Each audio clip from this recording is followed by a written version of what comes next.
Hello everyone. कैसे हो आप सब? आई होप आप सब बहुत ही अच्छे होंगे और आपका जो एग्जाम का तैयारी है वो बहुत ही अच्छे तरीके चल रहा होगा। हम लोग का आज ये थर्ड सेशन होने वाला है CMA inter financial accounting workbook discussion का, जिसमें हम लोग module 6 branch and departmental accounting and module 7 insurance claim को हम लोग कवर करने वाले हैं। अगर आपने अभी तक चैनल को सब्सक्राइब नहीं किया है तो सब्सक्राइब कर लो, आपको बहुत ही ज़्यादा बेनिफिट यहाँ से मिलने वाला है। As well as Telegram channel को भी ज्वाइन करके रखो, वहाँ पर आपके लिए एमसीक्यूज क्वेश्चन आंसर्स बहुत सारे शेयर किए हुए हैं, जिससे आपको बहुत ही ज़्यादा हेल्प होगा प्रिपरेशन करने में। अगर आपने अभी तक सुपर 60 क्वेश्चंस का वीडियो नहीं देखा है तो वो भी देख लेना, इसका लिंक मैंने डिस्क्रिप्शन में दे रखा है। चलो आज हम लोग भी स्टार्ट करते हैं हम लोग अपना आप मॉड्यूल 6 ब्रांच अकाउंटिंग से, है ना। इसमें हम लोग को आगे चलकर डिपार्टमेंटल अकाउंटिंग भी मिलेगा। जो पहला ही इलस्ट्रेशन है ये फॉरेन ब्रांच से रिलेटेड है, तो मैं पहले आपको एक बार समझा दूं यहाँ पे फॉरेन ब्रांच के लिए कैसे क्या हम लोग को अकाउंटिंग यहाँ पर करना होता है। देखो, जो हमारा नॉर्मल इंडिपेंडेंट ब्रांच का अकाउंटिंग जैसे हम लोग करते हैं वो तो हम लोग करेंगे, trading and profit and loss account पूरा जैसे बनाते हैं वैसे तुम लोग बनाएंगे। बट क्या होता है यहाँ पर ना, जो फॉरेन में जो ब्रांचेस है, अब वो तो आईएनआर में होगा नहीं, उनका जो रिपोर्टिंग हुआ होगा। मान लो ट्रायल बैलेंस से जो आया होगा हमारे पास, वो ट्रायल बैलेंस का जो अमाउंट वहां पर दिखेगा आपको, वो तो इंडियन रुपीस में होगा नहीं। वो डॉलर हो सकता है, वो यूरो हो सकता है, वो पाउंड हो सकता है, वो कुछ भी हो सकता है। तो हम लोगों को सबसे पहला काम पता है क्या होता है? जो ट्रायल बैलेंस हमारे पास आता है ना, उसको हमें कन्वर्ट करना पड़ता है इंडियन रुपीस में। उसको हम लोग को कन्वर्ट करना पड़ता है इंडियन रुपीस में।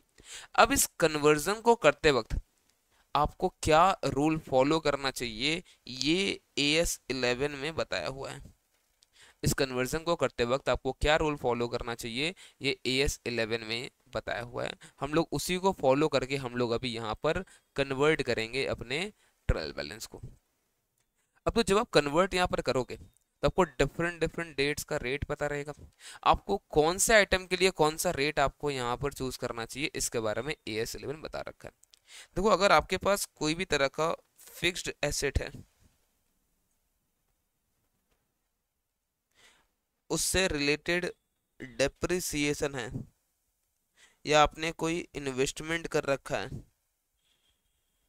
तो इन सब का जो एक्विजिशन डेट होगा, जैसे मान लो आपने फिक्स एसेट अगर परचेज किया था, तो फिक्स एसेट का परचेज का जो डेट होगा उस दिन का रेट। अगर इन्वेस्टमेंट का केस है तो इन्वेस्टमेंट आपने जिस दिन किया है उस दिन का रेट। तो हम लोग को क्या करना पड़ेगा, यहाँ पर परचेज डेट का रेट हमें कंसीडर करना पड़ेगा। ठीक है। इसके बाद आपके पास कोई तरह का अगर ओपनिंग स्टॉक अगर पड़ा हुआ है, तो इसके लिए आपको ओपनिंग रेट आपको कंसीडर करना पड़ेगा। अगर आपके पास करेंट एसेट, करेंट लाइबिलिटीज, है ना, आपके पास कोई करंट एसेट करंट लाइबिलिटीज है इंक्लूडिंग करंट एसेट में क्लोजिंग स्टॉक भी, तो आपको ऐसे केस में क्लोजिंग रेट आपको यहाँ पर लेना है कन्वर्जन के लिए। इसके अलावा जितना भी इनकम एंड एक्सपेंसेस जो होगा, इनकम एक्सपेंसेस जितना भी होगा, इन सब के लिए हम लोगों को एवरेज रेट फॉलो करना है। हम लोग को एवरेज रेट फॉलो करना है। मान लो ओपनिंग दे रखा है 55, क्लोजिंग दे रखा है 60, दोनों का जो एवरेज होगा 55 प्लस 60 डिवाइड बाई 2, हम लोग को वो लेना है। बट मान लो अगर सम में अपने से बता रखा है एवरेज 57 है, 58 जो एवरेज बोल रखा है सम में, हम लोग को वही फॉलो करना है। नहीं बताया तो opening plus closing divided by 2 हम लोग वो ले लेंगे। इसके अलावा हेड ऑफिस जो हेड ऑफिस एंड ब्रांच के बीच जो ट्रांजेक्शन्स होगा ना, जैसे गुड सेंड करना, ब्रांच बेच के जो पैसा भेजेगा कैश सेंड करना, इनके बीच का जो उतना बैलेंसेस वगैरह जो रहेगा वो सब, ये सब के लिए हम लोग को एक्चुअल एक्चुअल डेटा हम लोगों को यहाँ पर चेक करना है। हम लोग कोई कन्वर्जन का रेट अप्लाई नहीं करेंगे, जो एक्चुअल डेटा रहेगा उसको हम लोग यूज कर लेंगे। कैसे होगा मैं सम के थ्रू अभी समझाऊंगा आपको। ठीक है। अब इसको कन्वर्जन करते टाइम हो सकता है हमारा ट्रायल बैलेंस मैच ना करे, तो अगर ट्रायल बैलेंस मैच नहीं किया तो जो भी आएगा डेबिट या क्रेडिट, उसको हम लोग एक्सचेंज डिफरेंस कहते हैं। एक्सचेंज डिफरेंस प्रॉफिट भी हो सकता है, लॉस भी हो सकता है, मतलब एक्सचेंज गेन भी हो सकता है, एक्सचेंज लॉस भी हो सकता है। ये जो भी होगा इसको हम लोग पीएल में ट्रांसफर कर देंगे। जब हम लोग ट्रेडिंग पीएल बनाएंगे हम लोग उसको पीएल में ट्रांसफर कर देंगे। अब हम लोग एक काम करते हैं, इस क्वेश्चन को थोड़ा देखते हैं हम लोग।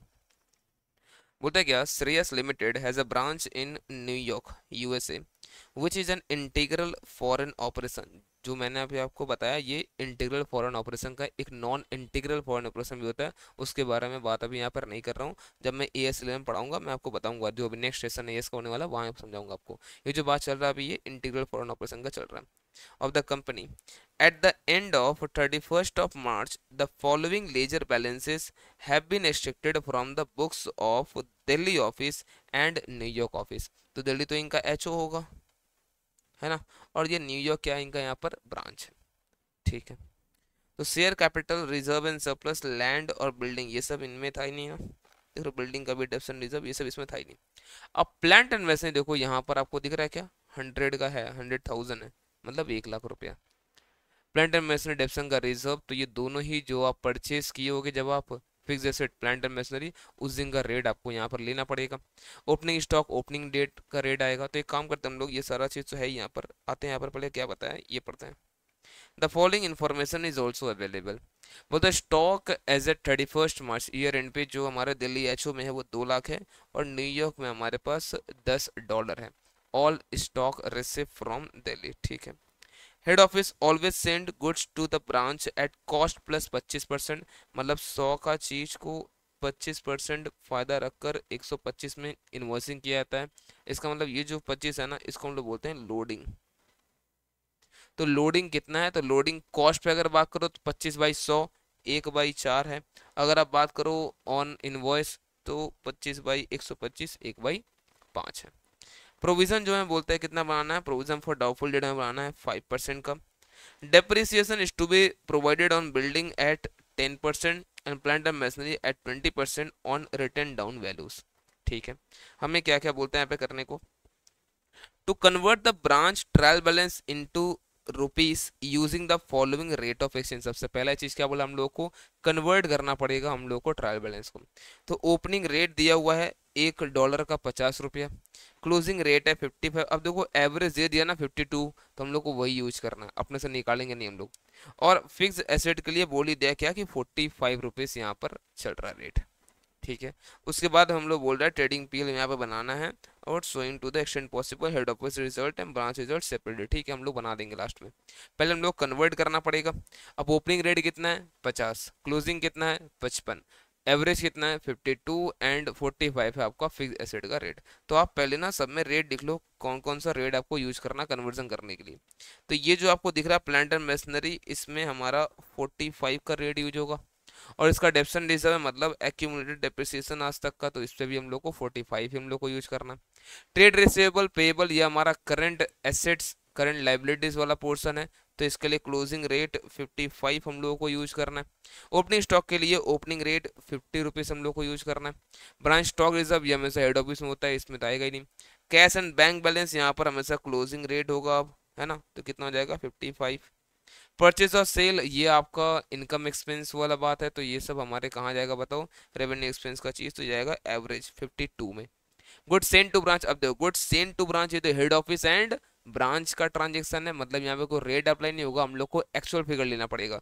अब देखो इसके बुक में यहाँ दिया हुआ $30,000 और यहाँ पर दिया हुआ है 1.5 लाख रुपया, तो हम लोग सीधे 1.5 लाख रुपया ले लेंगे, हमें कन्वर्जन का कोई रेट अप्लाई नहीं करना है। क्लियर ना। एमडी का सैलरी ये तो सिर्फ यहाँ दिया हुआ, ठीक है। वेजेस एंड सैलरी यहाँ पर है, वेज सैलरी क्या हो जाएगा, एवरेज रेट खर्चा है तो 52। Rent office expense commission receipt ये सब कुछ इनकम और एक्सपेंसेस का बात है, तो 52। इसके बाद ब्रांच और एचओ करेंट अकाउंट, तो देख रहे हो यहाँ पर इन दोनों का रेस्पेक्टिव बैलेंसेस है, तो एक्चुअल डेटा लेना है। ये $15,000 दिख रहा है, इसके लिए हम लोग को 800 मतलब 8 लाख रुपये यहाँ पर लेना है, ठीक है ना। ओके सर, चलो आगे बढ़ते हैं। अब देखो यहाँ पर आपको दिख रहा है क्या, प्लांट कितना था 100, इसको कन्वर्ट करेंगे 45 पे, ये था 20, इसको कन्वर्ट करेंगे 45 पे, ये दोनों 45 पे कवर होगा मैंने कन्वर्ट होगा। फिर डेटर क्रेडिटर ये और डेटर क्रेडिटर दोनों पे कैसे होगा बताओ, ये सब होगा हमारा क्लोजिंग रेट पे 55। स्टॉक ओपनिंग स्टॉक है 50 पे हो जाएगा। कैश एंड बैंक बैलेंस ये भी हमारा क्लोजिंग रेट पे होगा। Current asset current liability normal वाला पोर्सन है ये तो। परचेज सेल रेवेन्यू एक्सपेंसेस वाला पोर्सन है तो ये कैसे आएगा हमारे पास एवरेज में 52 करके। वेजेस सैलरी भी 52 करके जाएगा, ठीक है। और इसके लिए तो हम लोग को एक्चुअल डेटा हम लोग को लेना है, ठीक है, जो दिया हो रहा है सब में। अब देखो rent office expense commission receive ये तीनों ही हम लोगों का एवरेज रेट में जाएगा यहाँ पर 52 52 52। एचओ करंट अकाउंट कितना क्या होगा हमारा, तो एक्चुअल बैलेंस हम लोग को लेना जो 8 लाख रुपया दिया हुआ है। अब इन सबको करने में जो डिफरेंस आ रहा है ये 558 का एक्सचेंज लॉस आ रहा, तो हम लोग उसको दिखा देंगे। बोलो क्लियर है क्या? ठीक है। अब ट्रेडिंग पे बनाना है इसके बाद तो बहुत आसान, नॉर्मल हम लोगों के पास मिल गया ना ये डेटा पूरा। अब ट्रेडिंग पे बना दो आप इससे, आप इसे ट्रेडिंग पे बना दो। अब इसमें बस ध्यान आपको ये रखना है यहाँ पर कि स्टॉक रिजर्व का, बाकी देखो सब कुछ नॉर्मल है यहाँ पर। ओपनिंग स्टॉक, परचेजेस है ना, गुड्स आपने जो सेंड किया है एचओ से निकलेगा वो गुड्स, और रिसीव किसको होगा, रिसीव होगा ब्रांच को, ठीक है। क्लोजिंग स्टॉक वगैरह हम लोग यहाँ पर आ ही जाएगा। अब समझो यहाँ पर आपको कुछ एक चीज़ क्या ध्यान दें, ध्यान से देखना यहाँ पर। ये जो क्लोजिंग स्टॉक जैसे यहाँ पर, ठीक है, क्लोजिंग स्टॉक आप देखो यहाँ पर कितना था, यहाँ था 10 मतलब 10,000 यहाँ पर नॉर्मली आएगा कि $10 आएगा, तो कुछ बोला है कि यहाँ पर इसके तरह से कुछ नहीं बोला है, तो हम लोग मान लो ही बोलते हैं $10 है, कुछ नहीं बोला, $10, ठीक है। अब $10 का रेट कितना है यहाँ पर, $10 का रेट है यहाँ पर 55। $10 का रेट 55 है तो कितना हो जाएगा ये 550, 550। और ये रुपीज़ इन 1000 दिया हुआ है, रुपीज़ इन 1000 दिया हुआ है, तो 550 हमें यहाँ पर 0.55 हो जाएगा फिर तो ये सब रुपीज़ इन 1000 है ना, तो ये तो हो जाएगा 0.55, तो निकाल लेंगे इसको हम लोग। अब देखो यहाँ पर जो क्लोजिंग स्टॉक आ रहा है हम लोग को स्टॉक रिजर्व फाइंड आउट करना पड़ेगा। आप चेक करो यहाँ पे स्टॉक रिजर्व कितना होगी, स्टॉक रिजर्व, क्योंकि देखो आप क्या होता है क्लोजिंग स्टॉक मतलब अभी तक ये बिका नहीं है और इसके ऊपर गुड्स सेंड करते वक्त ये लोडिंग ऐड कर लिया, कौन बताओ, एचओ। तो ये 0.55 जो यहाँ पे दिया हुआ है इस पे लोडिंग कितना होगा इनवॉइस प्राइस पे 1/5, कैसे कहाँ गया, इनवॉइस प्राइस पे 1/5, 0.11 यहाँ पर आएगा। अब आप चेक करो ऑलरेडी कितना हमारे पास ब्रांच स्टॉक रिजर्व है, आप चेक करो पहले हमारे पास कितना ऑलरेडी ब्रांच स्टॉक रिजर्व है, 65 बनाया हुआ था। कितना बनाना है अभी, कितना रखना है हम लोग को, बस बताओ, रखना है 0.11, मतलब 65 माइनस 0.11 जितना भी आ रहा है 64.89 आ रहा होगा ये शायद, कैसे यहाँ दिख नहीं रहा मुझे, रुक जाओ एक मिनट, तब तक ये समझो अभी। तो 64.89 अगर ये आ रहा है तो इतना हम लोग को अब रिवर्स करना पड़ेगा, क्योंकि हम लोग रिजर्व ज़्यादा बना के रखे हैं। तो जो अगर बनाना होता तो हम लोग दिखाते हैं हम लोग, अब ये तो हम लोग को रिवर्स करना, तो हम लोग यहाँ से हटा देंगे 64.89। देखो आप यहाँ पर वर्किंग नोट में दिखाया भी होगा, ये रहा, ये हम लोग को यहाँ पर रिवर्स करना है। क्यों रिवर्स करना हम लोगों को, क्योंकि ये रिवर्स करना पड़े इसलिए क्योंकि हम लोग से ज़्यादा बना रखे हैं, हम लोग ज़्यादा बना रखे, तो देखो आप यहाँ पे दिखाया भी होगा इसके लिए, कहाँ गई ये रहा, इसको हम लोग को दिखाया भी यहाँ पे। अगर हम लोग को ये क्या करना होता, बनाना होता, टू स्टॉक रिजर्व दिखाते हम लोग यहाँ पर, ठीक है। इसके अलावा और कोई भी चीज़ ऐसा नहीं जो मुझे यहाँ बताने लायक है, सब कुछ हम लोग को ऑलरेडी पता है ये सब चीज़, ठीक है। चलो आगे बढ़ते हैं। अब इसके लिए कैलसी चाहिए होगा मुझे, रुको मैं कैलसी एक बार देखता हूँ कहाँ है।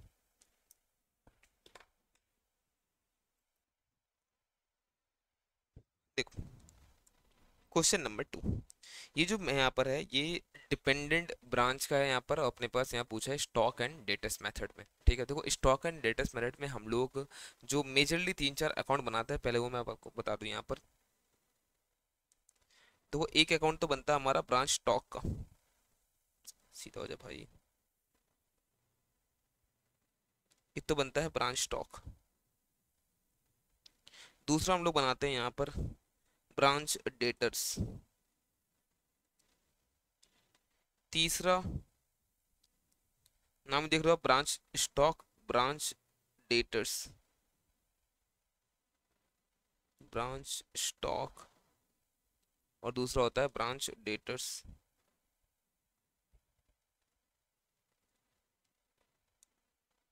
तीसरा बना सकते हैं हम लोग यहाँ पर ब्रांच एडजस्टमेंट को लेकर, जो स्टॉक का हमारा एडजस्टमेंट होता है ना, स्टॉक एडजस्टमेंट अकाउंट। एक हम लोग को यहाँ पे ब्रांच एक्सपेंस भी बना सकते हैं,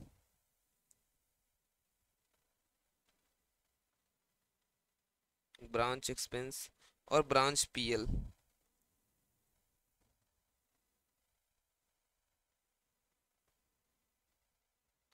तो बाकी भी कुछ कुछ जैसे ब्रांच कैश है ना, अपने पास एक्स्ट्रा हम लोग कुछ कुछ और बना सकते हैं, अगर जरूरत पड़ा तो गुड्स इनटू ब्रांच अकाउंट, इसे हम लोग बनाते हैं अपने पास। अब जो मेन मेन अकाउंट है वो मैं आपको बताता हूँ यहाँ पे। जैसे ये ब्रांच स्टॉक अकाउंट है।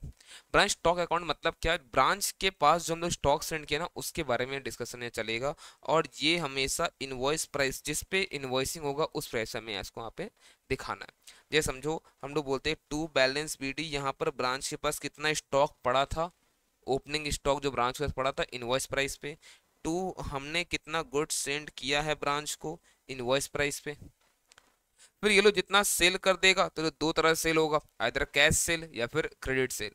जो कैश सेल होगा वो ब्रांच कैश में पैसा आएगा, और जो क्रेडिट सेल होगा वो ब्रांच डेटर बनेगा, है ना, वो ब्रांच डेटर बनेगा। हो सकता है हमारा यहाँ पर कुछ एक हम लोग गुड्स रिटर्न कर दे एचओ को, तो गुड्स रिटर्न भी हो सकता है हमारा यहाँ पर टू एचओ। हो सकता है कुछ एक का हम लोग प्राइसिंग डाउन कर दे, जैसे मान लो कोई 120 का सेलिंग प्राइस का चीज़ था उसको हम लोग 115 पे ला दिए, डाउन कर दिए, तो वो 5 रुपये यहाँ पे डाउन भी हो सकता है। तो ये सब चीज़ हम लोग ध्यान रखना है, यहाँ पर पूरा इसको हम लोग आईपी पे हम लोग मेंटेन करते हैं। तो जो क्लोजिंग स्टॉक भी आएगा ये भी यहाँ पर आईपी पे रहेगा। हो सकता है क्लोजिंग स्टॉक जो हमारा बैलेंस शीट होता है ना, वो कुछ एक स्टॉक हमारे पास हो, कुछ एक अभी इन ट्रांजिट हो, वो भी हम लोग को यहीं पे दिखाना है।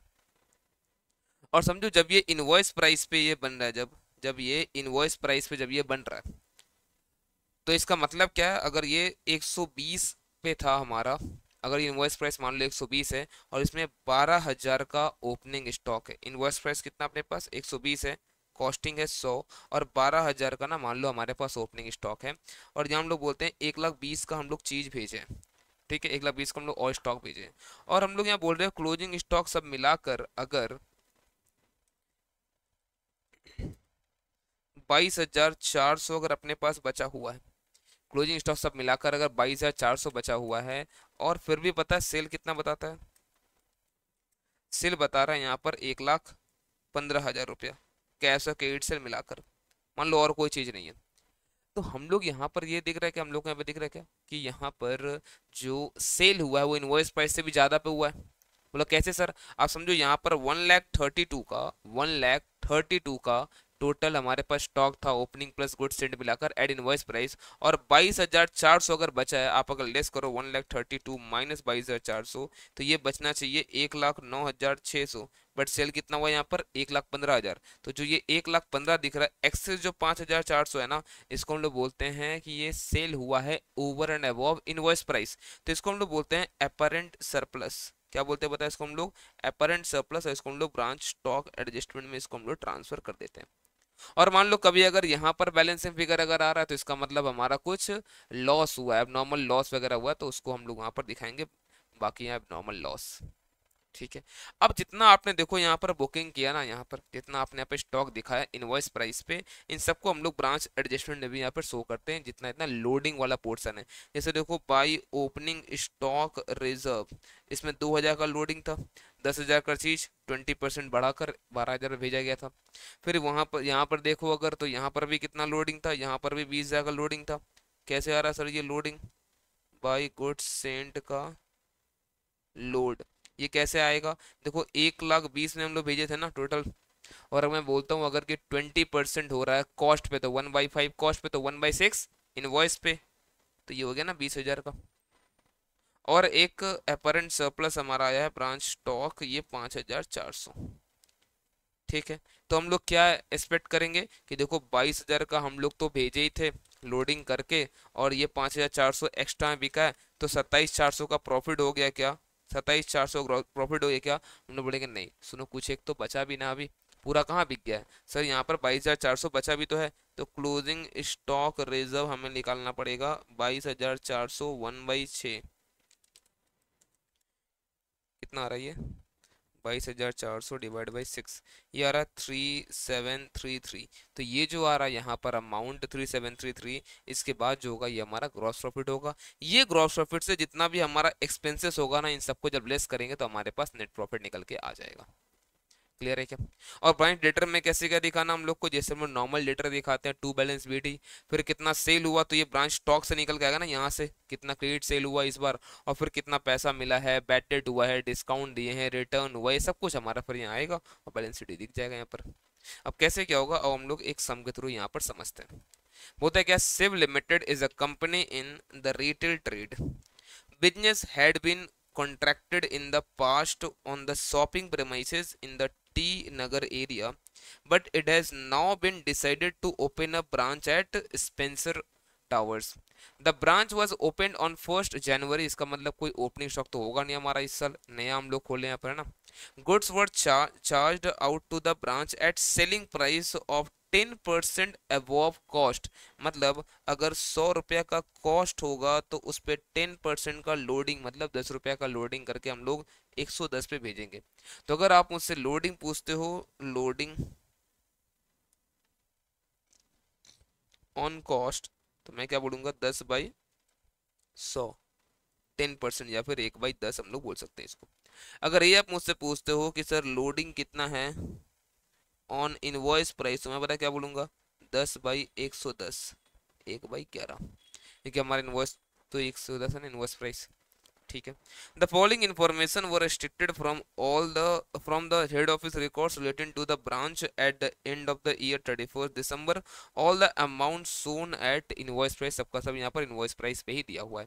बोलता goods sent to branch including goods invoice to rupees, invoice रुपये कितना, 2200 रुपया to the branch, but not receive by branch till इतना. फिर भी हम लोग गुड्स सेंट दिखाएंगे 48,400 ही. जो नहीं मिला हम लोग गुड्स इन ट्रांजिट दिखा देंगे 2200 रुपये, जब बाई बैलेंस सीडी दिखाएंगे उस समय. क्रेडिट सेल हुआ, ये ब्रांच डेटर में हम लोग ट्रांसफर करेंगे. कैश सेल हुआ है तो ये ब्रांच कैश में जाएगा from branch stock account. Goods returned to branch by customer. अब तो टू ब्रांच बाई कस्टमर मतलब हम लोग डेटर में लिखेंगे रिटर्न इनवर्ड आया है, और साथ ही साथ समझो ब्रांच स्टॉक भी तो बढ़ जाएगा 2200 से, ये भी तो हमारा बढ़ जाएगा. और goods return to head office by branch, ये तो हम लोग ब्रांच स्टॉक अकाउंट से हटा दें हम लोग, जितना हम लोग गुड्स रिटर्न कर दिए. और मैं एक ही करके यहाँ पे आपको दिखाता हूँ. सबसे पहले तो ब्रांच स्टॉक अकाउंट अगर हम बनाते हैं हम लोग यहाँ पे, ठीक है, जैसे यहाँ बोलता है क्या, certain stocks were lost by fire the value of which was not yet known. ठीक है, हम लोग निकाल लेंगे लास्ट में. Prepare the necessary ledger account in the books of head office. अब नॉर्मली यहाँ पर जो एग्जाम में आएगा आपको बताएगा कौन सा आपको मिनट फॉलो करना है, लेकिन अगर ये बोलना प्रिपेयर नेसेसरी लेजर मत समझ जाओ, ये स्टॉक एंड डेटास मिनट का बात ये कर रहा है. ठीक है. तो देखो ब्रांच स्टॉक अकाउंट में क्या बोलेंगे हम लोग, गुड्स हम लोग इतना सेंड किए. ठीक है. अब देखो यहाँ पर आपको 2200 था ना, जो नहीं मिला है तो वो गुड्स इन ट्रांजिट अभी भी दिखेगा एंड में 2200 रुपया. फिर उसके बाद क्या बोला था, क्रेडिट सेल हुआ 25,920, कैश सेल हुआ इतना. जो क्रेडिट सेल हो जाएगा ब्रांच डेटर, जो कैश सेल हो जाएगा ब्रांच कैश. ये दोनों दिखा देंगे यहाँ पे हम लोग. ठीक है. और ये ब्रांच डेटर और ब्रांच कैश हम लोग दोनों ही यहाँ पे बनाए रहे, तो हम लोग उसको वहाँ भी दिखाएंगे. तो ये देखो ब्रांच डेटर में हमारा ये आ गया, टू बैलेंस बीडी कुछ होगा नहीं, ओपनिंग कुछ था नहीं. और ब्रांच कैश हम लोग बना रहे हैं, क्या बना, तो उसको भी दिखाएंगे हम लोग. ये देखो यहाँ पे बना रहे हैं हम लोग. ठीक है, आगे बढ़ते हैं. नेक्स्ट क्या बोला था, गुड्स रिटर्न किया है टू ब्रांच बाई कस्टमर, तो हमारा स्टॉक तो बढ़ जाएगा कितना से, 2200 से, और हमारा डेटर घट जाएगा 2200 से. और 968 हम लोग रिटर्न किए किसको, डायरेक्ट एचओ को, तो हम लोग यहीं से इसको घटा देंगे. ठीक है सर, आगे बढ़ते हैं. बोलता है goods return to HO by customer. अब देखो goods return to HO by customer, अब डायरेक्ट एचओ में गया तो ब्रांच के पास तो स्टॉक आया नहीं है, तो ब्रांच स्टॉक अकाउंट में तो उसका एंट्री होगा नहीं. हम लोग यहाँ पे दिखाएंगे हम लोग कि हम डेटर हमारा मतलब जो है रिटर्न तो किया वो, बट हम लोग कैसे दिखाएंगे, हम लोग जो गुड्स सेंट अकाउंट दिखाया था ना हम लोग उसमें से डायरेक्ट हम लोग लेस कर देंगे. तो यहाँ पर आप डायरेक्ट गुड्स सेंट यहाँ पे दिखा दो 880, और जो गुड्स सेंट अकाउंट भी हम लोग बना रहे होंगे हम लोग वहां से डायरेक्ट इसको हम लोग लेस कर देंगे 880. ठीक है, ओके. नेक्स्ट ऑथोराइज, बोलता है कि यहाँ पर बैड डेट भी हुआ है क्या, 320. ठीक है, ये 320 बैड डेट हुआ है तो डेटर में भी जाएगा, पर ध्यान रखना ये हमारा ब्रांच एक्सपेंसेस का भी आइटम है, तो ये ब्रांच एक्सपेंसेस में भी जाएगा. फिर बोलता है authorise reduction in selling price 788. हम लोग रिडक्शन के सेलिंग प्राइस में तो ब्रांच स्टॉक को हम लोग घटाना पड़ेगा, क्योंकि सब कुछ हम लोग आईपी पे दिखाए ना, तो इसको घटाना पड़ेगा 788. और साथ ही साथ इसको हम लोगों को फिर ब्रांच स्टॉक एडजस्टमेंट जब बनाएंगे वहां भी दिखाना पड़ेगा, ध्यान रखना. तो ठीक है, 788 हम लोग यहाँ से हटा देंगे इसको. नेक्स्ट बोलता है डिस्काउंट अलाउ किए कस्टमर को 160, तो ब्रांच डेटर में भी जाएगा, साथ साथ ब्रांच एक्सपेंस में भी ट्रांसफर करना है. Cash remitted by branch to HO, तो यहाँ पर टू एचओ होगा, ठीक है ना. तो हम लोग एचओ को यहाँ पर रेमिट किए तो ब्रांच कैश से घट जाएगा ये चीज. ठीक है, तो ब्रांच कैश जाएंगे वहाँ हम लोग घटा देंगे.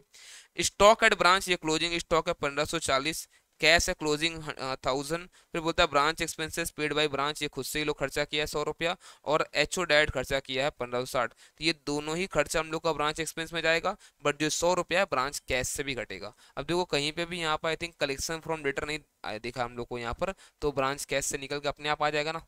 ठीक है, देखो ब्रांच कैश बनाएंगे हम लोग यहाँ पर, कहाँ ब्रांच कैश, ये रहा। इसमें देखो हम लोग को यहाँ पर कितना हम लोग ट्रांसफर किया है, कितना हम लोग खुद से खर्चा किया और इतना बैलेंस है, तो बाकी पैसा आया कहाँ से, हम लोग को डेटर्स से पैसा मिला है। और जो डेटर्स से हम लोग को पैसा मिला, हम लोग को डेटर्स में ट्रांसफर भी तो करना पड़ेगा, है ना, डेटर्स में हम लोग को ट्रांसफर भी करना पड़ेगा। और ये डिस्काउंट और बैड डेट ये दोनों दिखाने के बाद अपने आप इसका बैलेंस शीट निकल के आ गया। अब देखो यहाँ पर बैलेंसिंग फिगर हम लोग बहुत ना कुछ है कि यहाँ पर लॉस हुआ है, एबनॉर्मल लॉस हम लोग को नहीं पता कितना हुआ है, तो जो बैलेंसिंग फिगर आएगा यहाँ पर वही हमारा एबनॉर्मल लॉस है। ठीक है, अब देखो ये एबनॉर्मल लॉस का कुछ पोर्शन पीएल में जाएगा। सर एबनॉर्मल लॉस तो पूरा पीएल में जाएगा, मान लो कोई क्लेम नहीं मिला तो, बात सही है आपका, बट ये जो 704 रुपए का लॉस है ना वो एक्चुअल लॉस नहीं है, इसमें भी तो लोडिंग होगा, इसमें भी तो लोडिंग होगा, ये इनवॉइस प्राइस है ना, कितना लोडिंग होगा इसमें, 1/11, 1/11, तो 704 डिवाइड बाई 11 में सिर्फ 64 रुपीज ही तो यहाँ पर लोडिंग है ना, तो ये जाएगा ब्रांच स्टॉक एडजस्टमेंट में, और 704 माइनस 64 640 जो आ रहा है ये जाएगा आपका ब्रांच पीएल जब बनाओगे तब। तो देखो यहाँ पर आपने ट्रांसफर किया होगा एबनॉर्मल स्टॉक में 704, ये स्टॉक एडजस्टमेंट का आइटम, और बाकी जाएगा आपका यहाँ पर पीएल में। और देखो ब्रांच स्टॉक एडजस्टमेंट में जो हमने गुड्स सेंड किया था उसका ये लोडिंग हटेगा यहाँ पर, सर इसका लोडिंग यहाँ पर हम लोग जो स्टार्ट में लिखा है उसका ये, ठीक है। उसके बाद अगर आप देखो तो हम लोग यहाँ पर हटाए हैं अपना जो सेलिंग प्राइस को रिड्यूस किए थे 64 एबनॉर्मल लॉस का, और स्टॉक रिजर्व जो क्लोजिंग स्टॉक जब होगा ध्यान रखना इंक्लूडिंग जीआईटी, हम लोग 1/11 इसको हटाएंगे तो अपने आप ये दिख जाएगा। क्लियर है ना, तो बढ़ सकता है कि हम लोग आगे, सर 4232 कैसे है बस ये बता दीजिए हम लोग को। देखो यहाँ पर नॉर्मली आप देखो हम लोग यहाँ पर कितना का हम लोग गुड्स सेंड किया, आप देखो यहाँ पर 48,400 का हम लोग गुड्स सेंड किए थे ना, तो देखो goods send to branch account हम लोग अलग से बनाए भी होंगे,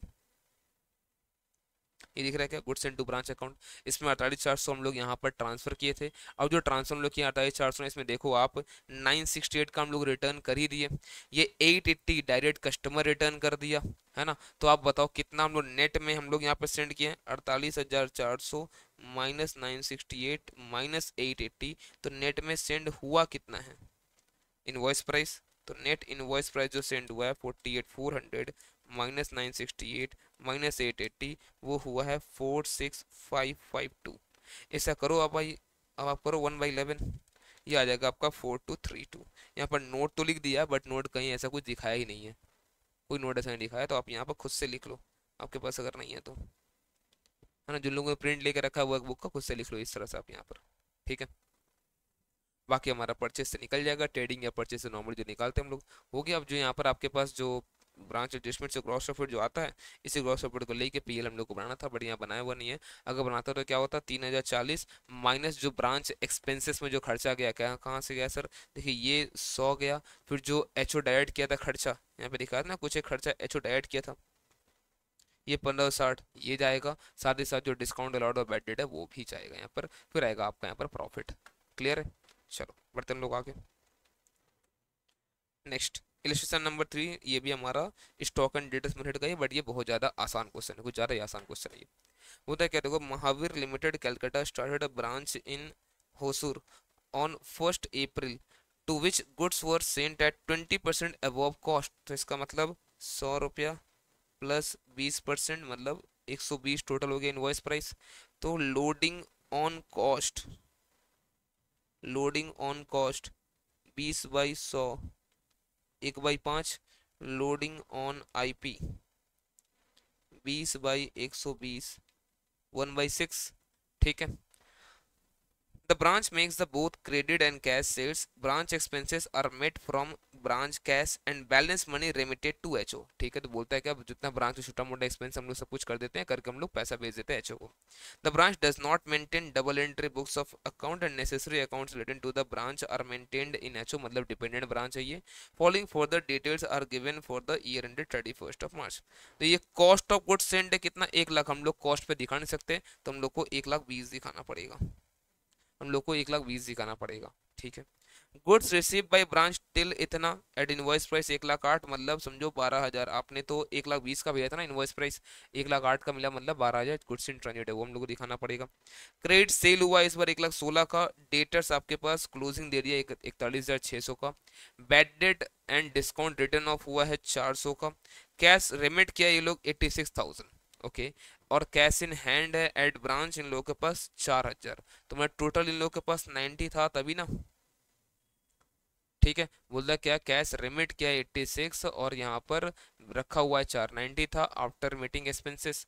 cash remitted by HO2 branch during the year, वो लोग भेजा था इस बार यहाँ पर 6000 रुपया। Closing stock at branch at invoice price है 12000, एक्सपेंसेस इंकर्ड हुआ ब्रांच में 24000 का। So the necessary ledger account according to the stock and data system in the books of head office and determine the profit and loss of the branch for the unit इतना। तो देखो branch stock account में क्या क्या आएगा, एक तो जो हम लोग गुड्स यहाँ पे सेंड किए 1,20,000 वो हम लोग दिखाएंगे, ठीक है, वो हम लोग दिखाएंगे। साथ ही साथ हम लोग को यहाँ पर दिखाना पड़ेगा जो इनवॉइस प्राइस पे जो स्टॉक बचा है वो, और साथ ही साथ हम लोग यहाँ पर दिखाएंगे ये 12,000 का जो हमारा गुड्स इन ट्रांजिट रहेगा वो। फिर हम लोग कैश सेल हुआ यहाँ पर, एक क्रेडिट सेल हुआ हमारा 1,16,000 रुपया। अब दो कैश सेल कितना हुआ यहाँ पर कहीं बताया तो है नहीं, हम लोग को यहाँ फाइंड आउट करना पड़ेगा ब्रांच कैश बनाकर। दो ब्रांच कैश में कैसे क्या क्या होगा, तो खुद से ये लोग 6,000 भेजा था, है ना, 6,000 लोग भेजा था ना, 6,000 रुपये याद करो आप, 6,000 भेजा था ये लोग, हाँ ठीक है सर 6,000 भेजा तो था। तो आप यहाँ पर देखो ब्रांच कैश ब्रांच बैंक जो अकाउंट है यहाँ पर 6,000 ये लोग भेजा था, ठीक है सर। इसके साथ साथ हम लोगों को बोल रहा है क्या कि हम लोग खर्चा कर दिए 24,000, भेज दिए 86, फिर भी 4,000 बचा हुआ है। तो पैसा कहाँ से आता है इन लोग के पास, कहाँ से आएगा बताओ आप।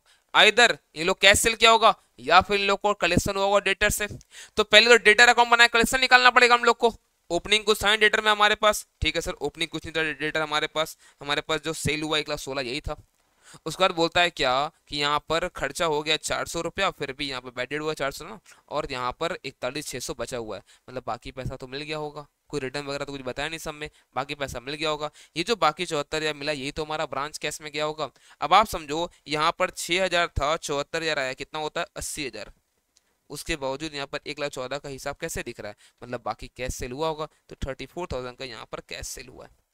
अब जो 34,000 का यहाँ पर कैश सेल हुआ है, इसको जैसे हम लोग पुट करेंगे यहाँ पर, आप देखो यहाँ पर बैलेंस आपको ज्यादा दिख रहा है। इसका मतलब अगर सब कुछ पूरा आईपी पे मेंटेन हो रहा था तो ज्यादा कैसे आ रहा है, मतलब ज्यादा पे सेल किए हम लोग, मतलब अपरेंट सरप्लस कहाँ ले आएंगे इसको हम लोग, इसको ले आएंगे हम लोग ब्रांच एडजस्टमेंट में, स्टॉक एडजस्टमेंट जब बनाएंगे वहां ले आएंगे 54। क्लियर है क्या।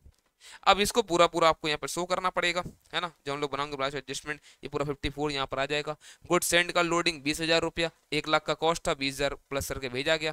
और क्लोजिंग स्टॉक रिजर्व कितना आएगा, तो हमारे पास देखो इंक्लूडिंग ट्रांजिट 24,000 है, और आईपी पे है तो 1/6, मतलब 4,000 का हमारा यहाँ पर क्या हो गया closing stock reserve.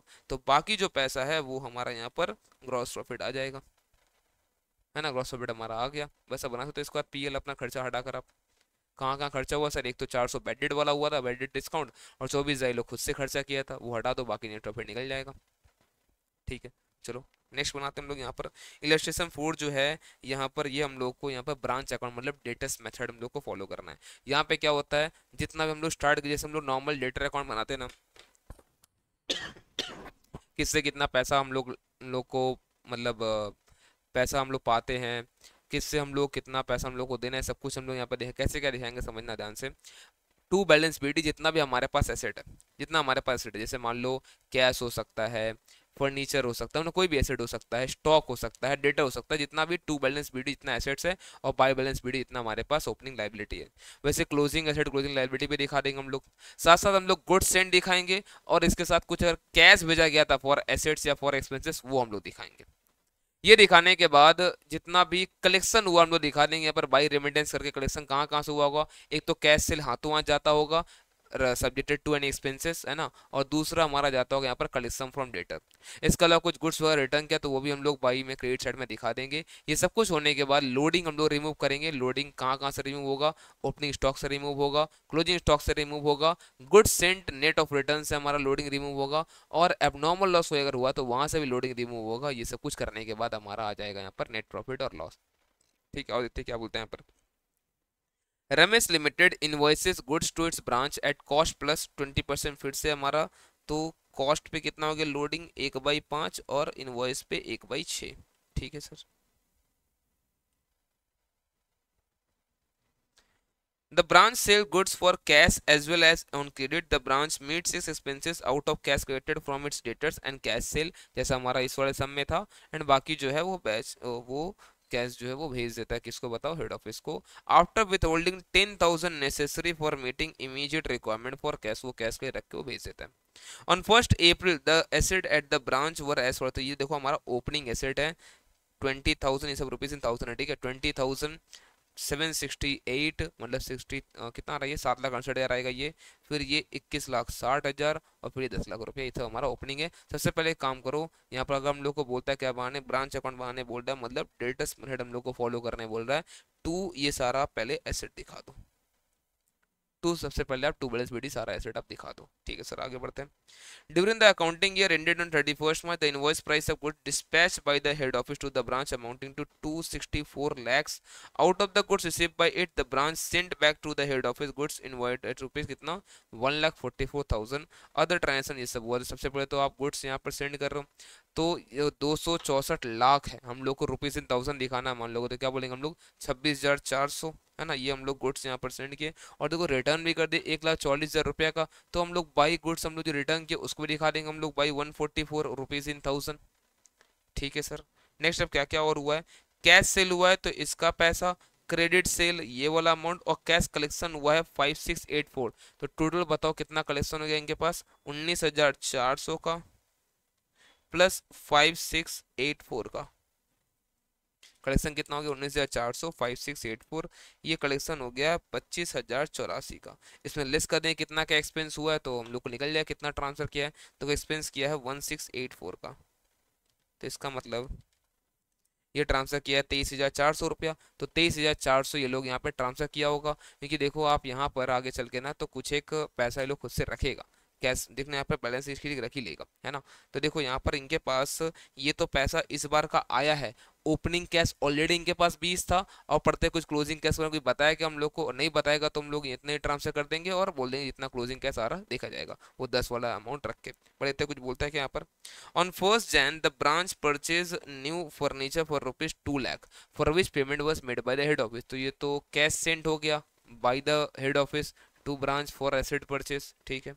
On 31st March year end branch expenses amounted to ₹12,000 were outstanding। तो ये लाइबिलिटी हो गया हमारा, closing liability to balance CD, है ना। और कैश ऑन हैंड बोल ही दिया कि 20,000 रुपया यहाँ पर है। तो देखो ओपनिंग भी 20 था, क्लोजिंग भी 20 है, तो हम लोग क्या बोलेंगे, ये जो यहाँ पर आएगा +20 -20 कोई इफेक्ट तो पड़ेगा नहीं, तो ट्रांसफर 25,084 माइनस कितना आता है ये 1684 करके ये 23,400 का ट्रांसफर हम लोग यहाँ पर कर देंगे, और क्लोजिंग जो दिखा रखा हम लोग उसको यहाँ पर दिखा देंगे, डन। और जो कैश सेंड हुआ था फर्नीचर के लिए वो भी हम लोग को यहाँ पर शो करना पड़ेगा।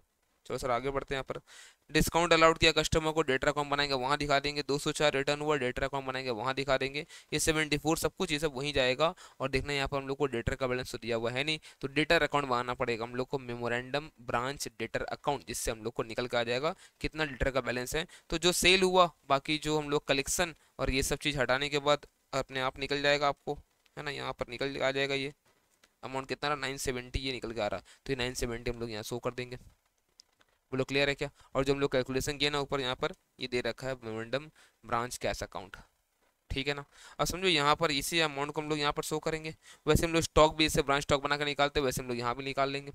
जितना भी लोडिंग है लोडिंग हम लोग को रिमूव करना पड़ेगा, गुड सेंड का लोडिंग तो 26,400 माइनस 144 का net loading, opening stock reserve हमारा कितना होगा 2160 का 1/6 ये हटेगा, और क्लोजिंग स्टॉक रिजर्व जितना हमारा होगा ये हम लोग यहाँ पर हटाएंगे, है ना। अब बस आप फर्नीचर का डिप्रिसिएशन कितना आ रहा वो आप देख लो। तो देखो फर्नीचर में हम लोग को डेप्सन बताया कुछ क्या, तो फर्नीचर बोलता है डेप्सन हुआ 16% per annum on WDV method.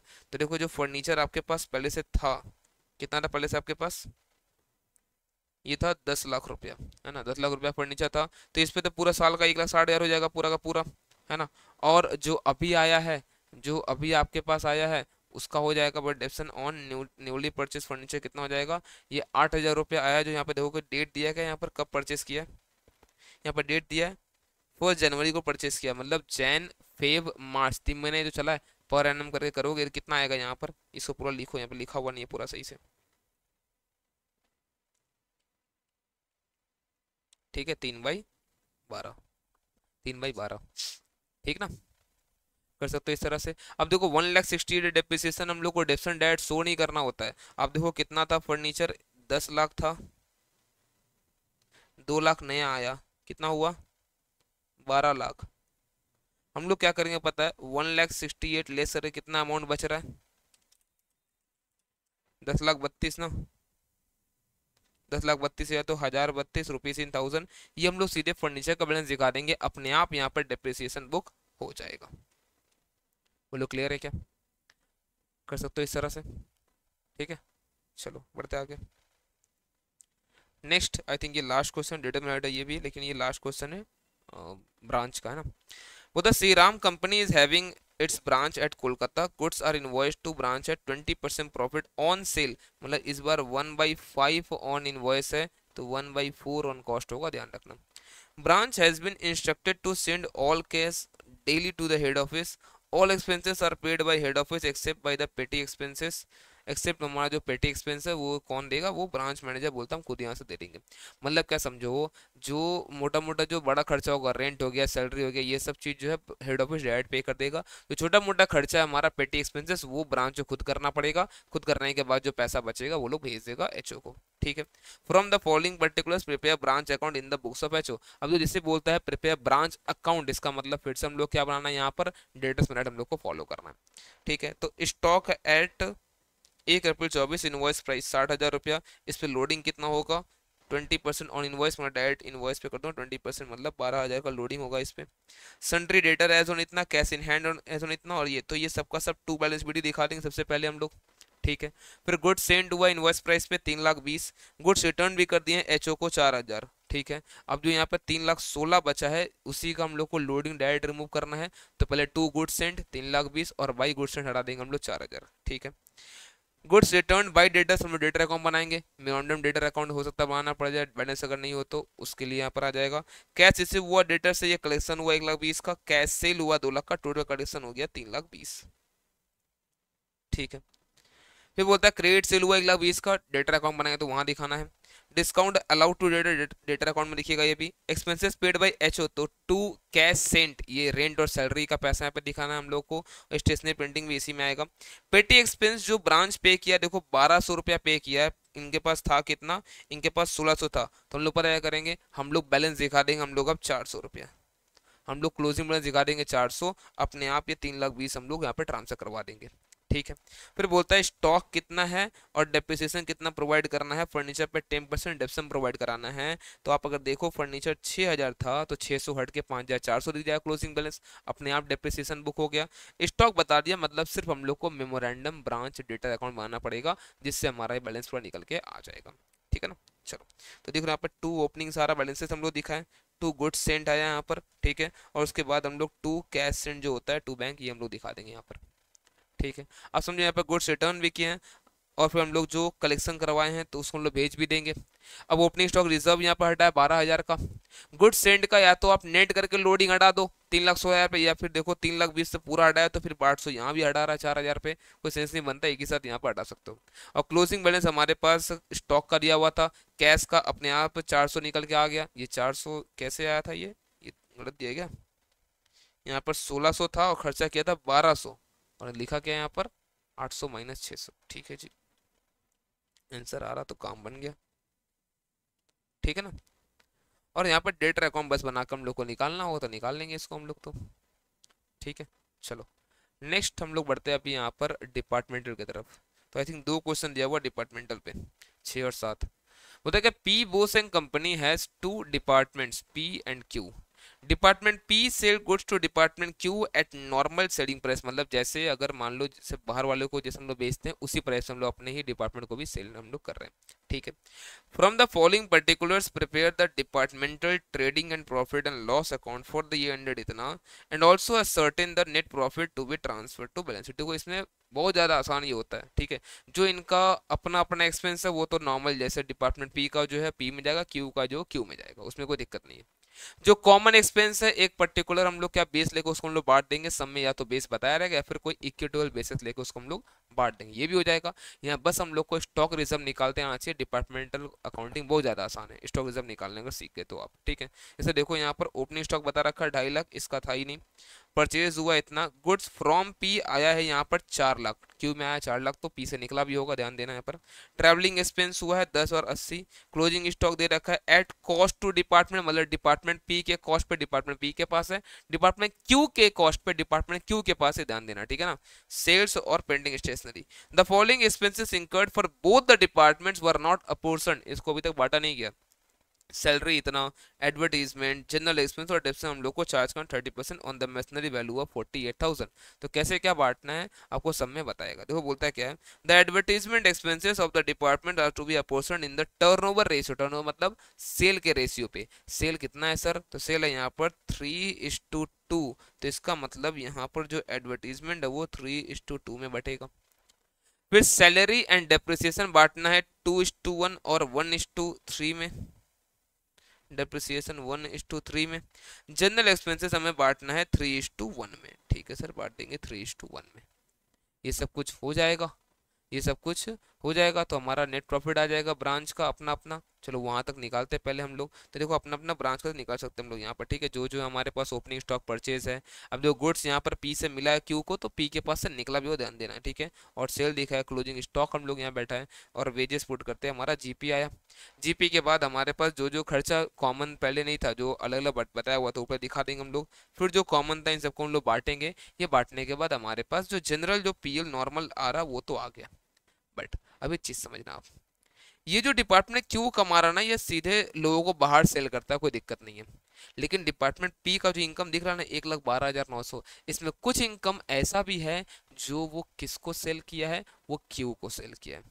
और क्यू का सारा स्टॉक नहीं बिका है, इसका मतलब कुछ एक प्रॉफिट ऐसा है जो विद इन द डिपार्टमेंट है और वो रियलाइज नहीं हुआ अभी तक। रियलाइज मतलब बाहर सेल नहीं हुआ अभी तक।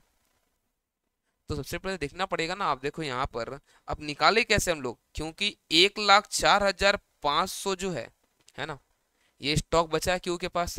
सबसे पहले आप चेक करो पी कितना कमाता है जनरली, क्योंकि जनरली जितना मैं बाहर को वो लोगों को सेल करता उतना ही मैं वो सेल करता है, किसको बताओ, क्यू को भी। तो टोटल देखो उसका सेल इंक्लूडिंग ट्रांसफर कितना है, उसका 19 लाख है। उसका सेल इंक्लूडिंग जो ट्रांसफर है वो 19 लाख है, उस पर वो जीपी कमाता है 4,75,000 रुपये का। तो आप ही समझो 4,75,000 डिवाइड बाई 19 लाख, वो कमा रहा है 25%। तो क्या मैं बोल दूं क्या कि 1,04,500 जो बचा उसमें 25% का अनरियलाइज प्रॉफिट है? नहीं बोल सकते, क्योंकि सबसे पहले आपको ये फाइंड आउट करना पड़ेगा कि 1,04,500 में से कितना स्टॉक पी वाला इसमें इंक्लूडेड है। क्योंकि भैया क्यू तो खुद से भी परचेस करता है, क्यू तो खुद से ही परचेस करता है ना। तो आप देखो क्यू का टोटल यहाँ पर कितना आ रहा है, यहाँ पर टोटल अगर देखो कॉस्ट तो 1,50,000, फिर ये 4 लाख, और ये खर्चा खुद से किया वो 1 लाख। टोटल कॉस्ट कितना आता है उसका, टोटल कॉस्ट आ रहा है 1,50,000, 4 5,50,000 और ये 1 लाख, टोटल कॉस्ट उसका आता है 6,50,000। 6,50,000 टोटल उसका खर्चा आ रहा है 6,50,000। और अब यहाँ पर इस 6,50,000 में से कितना वो लेता है पी से, वो लेता है 4 लाख। तो आप बता पाओगे आज अगर 1,04,500 बचा है तो कितना पी से आया होगा, अब बता पाओगे आप? तो 4 लाख डिवाइड बाई 6,50,000 इंटू 1,04,500, तो इसका मतलब 4 लाख डिवाइड बाई 6,50,000 इंटू 1,04,500, यार 64,308 ले लो। तो 64,308 का जो गुड्स है, इतना गुड्स तो पी वाले से आया होगा, पी का कंटेंट इतना है। इसके ऊपर वो 25% कमा के रखा है, तो इसको हटाओ यहाँ से। 64,308 इंटू 25%, 16077 ये स्टॉक रिजर्व है, जो कि इसको हटाना पड़ेगा यहाँ से। ये हटाएगा तो फिर नेट प्रॉफिट कंपनी का आएगा, क्योंकि इन दोनों का जो प्रॉफिट है ना, क्यू का प्रॉफिट पूरा साफ सुथरा, कोई दिक्कत उसमें नहीं है। लेकिन पी जो कमा रखा है वो तो with in the department earn करके रखा है, जो अभी तक बाहर सेल हुआ ही नहीं है। जो देखो बाहर सेल नहीं हुआ है, समझो दो भाई अपने में अगर बेच के पैसा कमा रहा है ना, अगर बाहर जब तक सेल नहीं हुआ तब तक घर को कमाई नहीं होता है, ठीक है ना, पूरा घर को कमाई अभी तक नहीं होता है जब तक वो बाहर सेल नहीं हो जाए। तो वही हाल है, विद इन द डिपार्टमेंट से प्रॉफिट अगर रह गया तो हम लोग को उसको जितना भी अनरियलाइज पोर्शन हम लोग को वहां से हटाना पड़ता है, तो हम लोग यहाँ से यहाँ पर हटा देंगे इसको। ठीक है, अब कैसे देखो आया ये पूरा दिया हुआ 25%, फिर ये कितना कंटेंट था उसका, फिर अनरियलाइज कैसे निकला यहाँ पर दिया हुआ है। ठीक है। ठीक है, चलो लास्ट क्वेश्चन इसका, इलस्ट्रेशन 7। बोलता है X limited has 3 departments A B and C from the particulars given below, compute, दो चीज मांगता हमसे, value of stock as on 31 December and departmental result, मतलब कितना फायदा नुकसान हुआ है। ठीक है, तो बहुत ज्यादा आसान है। बोलते देखो बिगनिंग में हमारे पास स्टॉक था 12,000 का, परचेस किए हैं 73,000, एक्चुअल जो सेल हुआ वो हुआ 86,250, GP on normal selling price जो बिकता है उस वो 20% का जीपी होता है। तो ये तो बहुत आसान है चीज, बट रुको, ये नॉर्मल सेलिंग प्राइस बोल रहा है, इसका मतलब पता है क्या होगा, लग रहा है कोई ना कोई स्टॉक तो पक्का डिस्काउंट पे बिका होगा। आगे बढ़ते हैं। बोलते हैं क्या, during the year certain items were sold at discount and these discounts were reflected in the value of sales shown above. तो ये जो एक्चुअल सेलिंग फिगर आप समझो, मैं बोलता हूँ क्या, अगर नॉर्मल सेलिंग प्राइस 100 है तो उस पर मैं 20% कमा लेता हूँ, 20 रुपया, लेकिन अगर मैं इस पर डिस्काउंट दे दिया, मान लो अगर मैं 95 पे मैं बेचा हूँ, तब तो 20 रुपया कमाई नहीं हुआ होगा ना, कमाई तो कम गया होगा। अब कितना क्या कमा होगा नहीं होगा, सब पे हम लोग बात करते हैं, अभी आगे बढ़ते हैं। These item sold at discounted were, इसमें बोलता है कुछ एक ऐसा गुड्स है जो सेल एट नॉर्मल प्राइस था 5,000, बट उसको हम लोग एक्चुअल में बेचे हैं 3750, मतलब मैं बोल दूं क्या, 1250 का डिस्काउंट दिया गया था। ठीक है, अगर आप यहाँ पे बात करो, 1500 का चीज 1200 में बेचा गया, मतलब 300 का डिस्काउंट दिया गया था, और यहाँ पर 200 का डिस्काउंट दिया गया था, तो ये डिस्काउंट का अमाउंट है। ठीक है, आप समझो अगर मैं बोलता हूँ कि एक्चुअल सेल जो हुआ है वो 86,250 है, 79,700 है, और 37,300 है, ये एक्चुअल सेल है। तो यही अगर नॉर्मल सेल होता तो कितना पे होता, अगर देखो नॉर्मल सेल होता ना तो ये डिस्काउंट नहीं देते हम लोग, 1250 हम लोग पूरा पे बेचते इसको, तो 86,250 प्लस 1250, ये 87,500 पे बिकता नॉर्मली। ठीक है, और यहाँ पर 300 का डिस्काउंट नहीं देते तो ये 80,000 का बिकता, और ये 200 का डिस्काउंट देते तो यहाँ पर 37,500 का बिकता। ये तो हमारा नॉर्मल प्राइस का सेलिंग है। क्या इसी नॉर्मल प्राइस के सेलिंग पे आपका जीपी निकल के आता है? हाँ सर, इसी नॉर्मल प्राइस के सेलिंग पे हमारा जीपी निकल के आता है। कितना है आपका जीपी? सर देखो हमारा जीपी 20% है पहले वाले पे, तो ठीक है, 87,500 माइनस 87,500 इंटू 20%, तो 17,500 का जीपी होता है यहाँ पर, अगर पूरा पूरा बिकता तो। यहाँ अगर बिकता तो 25% 80,000 का 20,000 होता, और इसका 1/3 बोलते हैं हम लोग इसको नॉर्मली 37,500, तो ये 12,500 आएगा, यस 12,500।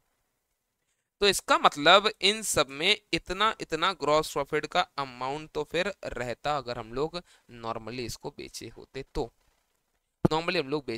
तो, और मान लो अगर 87,500 सेलिंग प्राइस है, 17,500 इसका जीपी है, तो बाकी तो कॉस्ट ऑफ गुड्स सोल्ड आ गया ना 70,000 इजीली। तो सबसे पहले देखो आपको यहाँ तक यहाँ निकाला होगा, ठीक है ना, देखो यहाँ पर तो सेल्स एट एक्चुअल प्राइस, ये लोग क्या किया यहाँ पर, पूरा पूरा डिस्काउंटेड सेल को हटा दिया है, और फिर यहाँ पर ऐड किया है नॉर्मल सेलिंग प्राइस करके, वो वही प्राइस लाया जो हम लोग लेकर आए 87,500 यहाँ पर। ठीक है, फिर 80 और फिर 37,500 वही काम यहाँ पर किया है। अब इस पे अगर इज्जत से कमाता तो कितना कितना होता, 17,500, 20,000 और इतना। इसका मतलब जितना का गुड्स बिका है उसका सीओजीएस कितना है, 70,000 है पहले वाले केस में, दूसरे वाले केस में 60,000, और तीसरे वाले में इतना है। ठीक है सर, अब आप बताओ मुझे, अगर इस वाले डिपार्टमेंट में 12 का ओपनिंग था, 73 का आया है, टोटल कितना गुड्स हो गया 85 का, जिसमें 70 का अगर बिक चुका है, तो मैं बोल दूं क्या 15,000 का क्लोजिंग स्टॉक पड़ा होगा। 70 का चीज बिक चुका है तो 15,000 क्लोजिंग स्टॉक पड़ा होगा। सीओजीएस हटा दो अपना आप, क्लोजिंग स्टॉक नहीं नहीं नहीं, ये क्या लिख के रखा है, रुको रुको रुको, ये वाला जो होगा ना, ये चीज है, ये वाला यहाँ पर होगा। ठीक है, ये कुछ नहीं है, ये तो बस टोटल दिखा है यहाँ पर 85,000। ठीक है, तो सेम इसके साथ भी करना हम लोग को सेम, तो ये हमारा निकल के आ गया। अब देखो क्लोजिंग स्टॉक निकल के आ गया, ओपनिंग स्टॉक पता है, परचेस पता है, एक्चुअल सेल आपको पता है, तो अपने आप जीपी निकल जाएगा ना, अपने आप जीपी निकल जाएगा ना, कितना कितना होगा बैलेंसिंग फिगर। और ऐसे भी नहीं, अगर शॉर्टकट में चाहिए, अगर ये तो दिखाना पड़ेगा आपको, शॉर्टकट पता कैसे क्या होगा समझने के लिए। अब देखो 17,500 जनरली हम लोग कमाते अगर नॉर्मल प्राइस में बेचते तो, और डिस्काउंट कितना दिए थे हम लोग 12,50, हटा दो ना आप इसमें से, हटा दो ना आप इसमें से, ये कितना आ रहा, 16,250, तो देखो यही जीपी का अमाउंट यहाँ पर आया होगा। क्लियर है क्या? क्लियर है क्या? चलो 2 मिनट का ले लो आप भी यहाँ पे ब्रेक, ठीक है। उसके बाद हम लोग क्या करेंगे यहाँ पर, अब इंश्योरेंस क्लेम से हम लोग स्टार्ट करेंगे, ठीक है। 2 मिनट का ले लो ब्रेक। ओके चलो आ जाओ। तो हम लोग को यहाँ पर अब मॉड्यूल 7 हम लोग को यहाँ पर अब करना है इंश्योरेंस क्लेम, जहाँ पर पहला ही क्वेश्चन जो है ये PSL poor selling line item का क्वेश्चन है। तो यहाँ पे जो सॉल्यूशन किया हुआ है यहाँ पर नॉर्मल एबनॉर्मल आइटम करे किया हुआ है, मैं आपको थोड़ा सा आसान तरीके में और मैं समझाने को कोशिश यहाँ पर करता हूँ, ठीक है। तो जब भी कभी यहाँ पर हम लोगों को लॉस ऑफ स्टॉक का सम बनाना होगा और हम लोग को उसमें पीएसएल आइटम रहेगा ना, तो हमारा एक ही मोटिव रहेगा, वहाँ से जितना भी पीएसएल का आइटम है जहाँ जहाँ पर है सबको हम लोग हटा देंगे। एक बार देखो पूरा पीएसएल का आइटम अगर हट गया तो अब जो हमारा स्टॉक बचता है वो पूरा का पूरा नॉर्मल स्टॉक है। फिर हम लोग क्या करते हैं, पूरा निकालते हैं उस दिन कितना हमारा स्टॉक बचा था जिस दिन आग लगा है। उसके बाद हम लोग पीएसएल का आइटम को हम लोग ऐड करते हैं, कितना क्या करना है वैल्यू वो सम में हम लोग को बताया रहेगा। कैसे क्या होगा और देखते हैं सम के थ्रू। वो तो on 1 April 2024 the stock of mister Ram Prasad were destroyed by fire but sufficient records were saved from which the following particulars were ascertain. Stock at cost था हमारे पास 1,47,000 ऑन 1 जनवरी 2023 और ये 31 दिसंबर 23 का दे रखा, मतलब समझ में आएगा हम लोग को यहाँ पर ये लोग कैलेंडर ईयर फॉलो करता है और ये प्रीवियस ईयर का ये हमारा डेटा है। तो जो प्रीवियस ईयर का हमारा क्लोजिंग स्टॉक होगा वही हमारा इस साल का ओपनिंग स्टॉक बन जाएगा। परचेज हुआ है हमारा ईयर एंडेड 31 दिसंबर 23 में 796 का और सेल हुआ इतना। और परचेज और सेल है हमारा मेमोरेंडम पीरियड का जो हमारा 1/1/24 से लेकर 31 मार्च 24 तक यहाँ पर दे रखा है, ठीक है। बोलता है in valuing the stock for the balance sheet as a 31 December 2023, मतलब इसका बात कर रहा है 4600 had been written off on certain stock which was poor selling line having cost 13,800। आप देखो 13,800 का चीज था और 4,600 अगर राइट ऑफ हुआ है तो कितना लिखा गया होगा, लिखा गया होगा 9,200। तो 1,59,200 में से 9,200 अगर हटा दो तो बाकी 1,50,000 तो हमारा नॉर्मल गुड्स है ना। हाँ सर नॉर्मल गुड्स है। फिर बोलता है a portion of these goods were sold in March 2024, मतलब इस पीरियड का बात कर रहा है ना, एट ए लॉस ऑफ 500 जिसका ओरिजिनल कॉस्ट था 6,900। आप सोचो अगर ओरिजिनल कॉस्ट 6,900 था और लॉस में बेचा है 500 का, मतलब 6,400 में बेचा है। अगर आप 6,400 हटा देते हो तो यहाँ पर 4,56,000 तो आपका यहाँ पर नॉर्मल सेल आ गया ना। आप 462 400 माइनस हटा तो 6400 तो 4,56,000 का यहाँ पर नॉर्मल सेल था। बोलता the remainder of this stock, आप देखो 13,800 का कॉस्ट का चीज था जिसमें 6,900 का चीज बिक चुका है तो बचा हुआ है 6,900। बोलता है क्या हम लोग को इसको एस्टिमेट करना है इसको ओरिजिनल कॉस्ट पे। अब ये क्या बोलना चाह रहा है मैं समझाऊंगा, छोड़ दो। बोलता सब्जेक्ट टू अबव एक्सेप्शन, ये वाला छोड़ दो अगर बस। तो ग्रॉस प्रॉफिट का जो रेट है यूनिफॉर्म रहेगा थ्रू आउट द ईयर में, जो लास्ट रेट था वही रेट हम लोग यहाँ पर अप्लाई कर सकते हैं नॉर्मल गुड्स पे। The value of stock salvage जो हम लोग आग लगने से बचा लिया वही 11,600 है। पॉलिसी ले रखे थे हम लोग 1 लाख का जो कि सब्जेक्ट टू एवरेज क्लॉज है। अब कैसे क्या होगा और समझते हैं हम लोग यहाँ पर। तो आपको अगर बनाना है मेरे साथ साथ तो आप बना भी सकते हो, ठीक है। तो एक तुम लोग बनाएंगे यहाँ पर ट्रेडिंग अकाउंट, जिससे हम लोग क्या मिल जाएगा कि यहाँ पर जीपी रेट कितना है। और दूसरा हम लोग बनाएंगे मेमोरेंडम ट्रेडिंग, जिससे हम लोग को closing stock on the date of fire हम लोग को मिल जाएगा कितना था नॉर्मल गुड्स, ठीक है। अब नॉर्मल हम लोग हटा देंगे। तो टू ओपनिंग स्टॉक ये हमारा ट्रेडिंग है जो बनेगा for the year ended 31 December 2023, और ये हमारा मेमोरेंडम ट्रेडिंग है जो बनेगा फॉर द पीरियड फ्रॉम 1/1/24 से लेकर 31/3/24। तो टू ओपनिंग स्टॉक वो लास्ट ईयर कितना था यहाँ पर 1,47,000 और बाई क्लोजिंग स्टॉक कितना था 1,59,200, ठीक है। फिर उसके बाद जो यहाँ पर परचेज दे रखा 796, सेल्स दे रखा 974, तो बाई सेल्स 974 और परचेज दे रखा है 796, ठीक है। फिर परचेज नेक्स्ट ईयर का 3,24,000 और सेल दिया 4,62,400,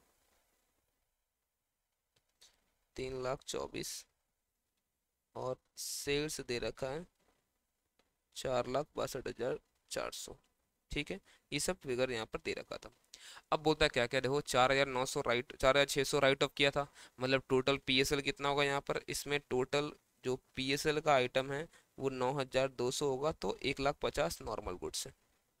अब आप मुझे एक बात बताओ, ये 13,800 का जो कॉस्ट का चीज था, जो पीएसएल था, ये तो ओपनिंग स्टॉक में नहीं था, तो आया कहाँ से? कहाँ से आया? ट्रेडिंग के परचेज से आया होगा, क्योंकि ट्रेडिंग के ओपनिंग स्टॉक में था नहीं यहाँ पर, तो इसका मतलब यहाँ से आया होगा 2 PSL, लेस पीएसएल। अब जो पीएसएल हम लोग के हटाना है यहाँ पर, क्या ये 9,200 हटेगा? नहीं सर, पूरा 13,800 हटेगा। ये कॉस्ट था, तभी ना बोले 13,800 कॉस्टिंग का चीज था। तो आप इसको हटाओ, कितना बच रहा बताओ अब? 7,96,000 माइनस 13,800, ये आ रहा 782,200। अब आप निकाल लो जीपी का रेट कितना आ रहा है। तो जीपी पहले बताओ कितना आएगा, फिर रेट हम लोग निकाल लेंगे वहां से। तो 9,74,000 प्लस 1,50,000 माइनस 1,47,000 माइनस 782,200, यार 1,94,800। अगर जीपी रेट निकालो तो जीपी डिवाइड बाई सेल 9,74,000, ये परसेंटेज करो तो ये 20% आ रहा है। ये 20% आ रहा है, और ये 20% हम लोग यहाँ पर अप्लाई कर सकते हैं हम लोग अब। तो कैसे क्या होगा? तो सबसे पहले आप ओपनिंग स्टॉक लिखो यहाँ पर, जो लास्ट है क्लोजिंग स्टॉक था नॉर्मल। फिर आपको पीएसएल का सेल यहाँ से हटाना पड़ेगा, जो 6,400 था, तो ये आ गया 4,56,000। अब इसी 4,56,000 पे आपको यहाँ पर अप्लाई कर देना है 20% का जीपी, जो आ रहा 91,200।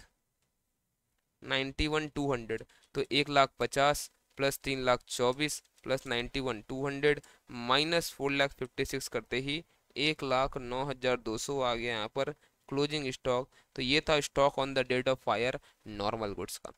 अब देखो, ये तो नॉर्मल गुड्स है 1,09,200, इसमें हम लोग को फिर पीएसएल आइटम ऐड करना पड़ेगा। तो 13,800 का हमारे पास चीज था, जिसमें से 6,900 का चीज हम लोग बेच दिए, और बाकी को बोल रहा ओरिजिनल कॉस्ट मान लो, मतलब 100% कंसीडर कर लो। हो सकता है सब में बोलता है 80% हो, तो हम लोग इंटू 80% ही हम लोग करते। तो ये 6,900 यहाँ से हटाओ आप, मतलब ऐड करो यहाँ पर आप। अब ये आ रहा टोटल 1,16,100 का चीज, जिसमें बोलता है सैलवेज कितना हुआ है सम में। सैलवेज हुआ है 11,600। अगर आप 11,600 यहाँ से हटाते हो, तो ये टोटल 1,04,500 का हम लोगों को नुकसान हुआ है।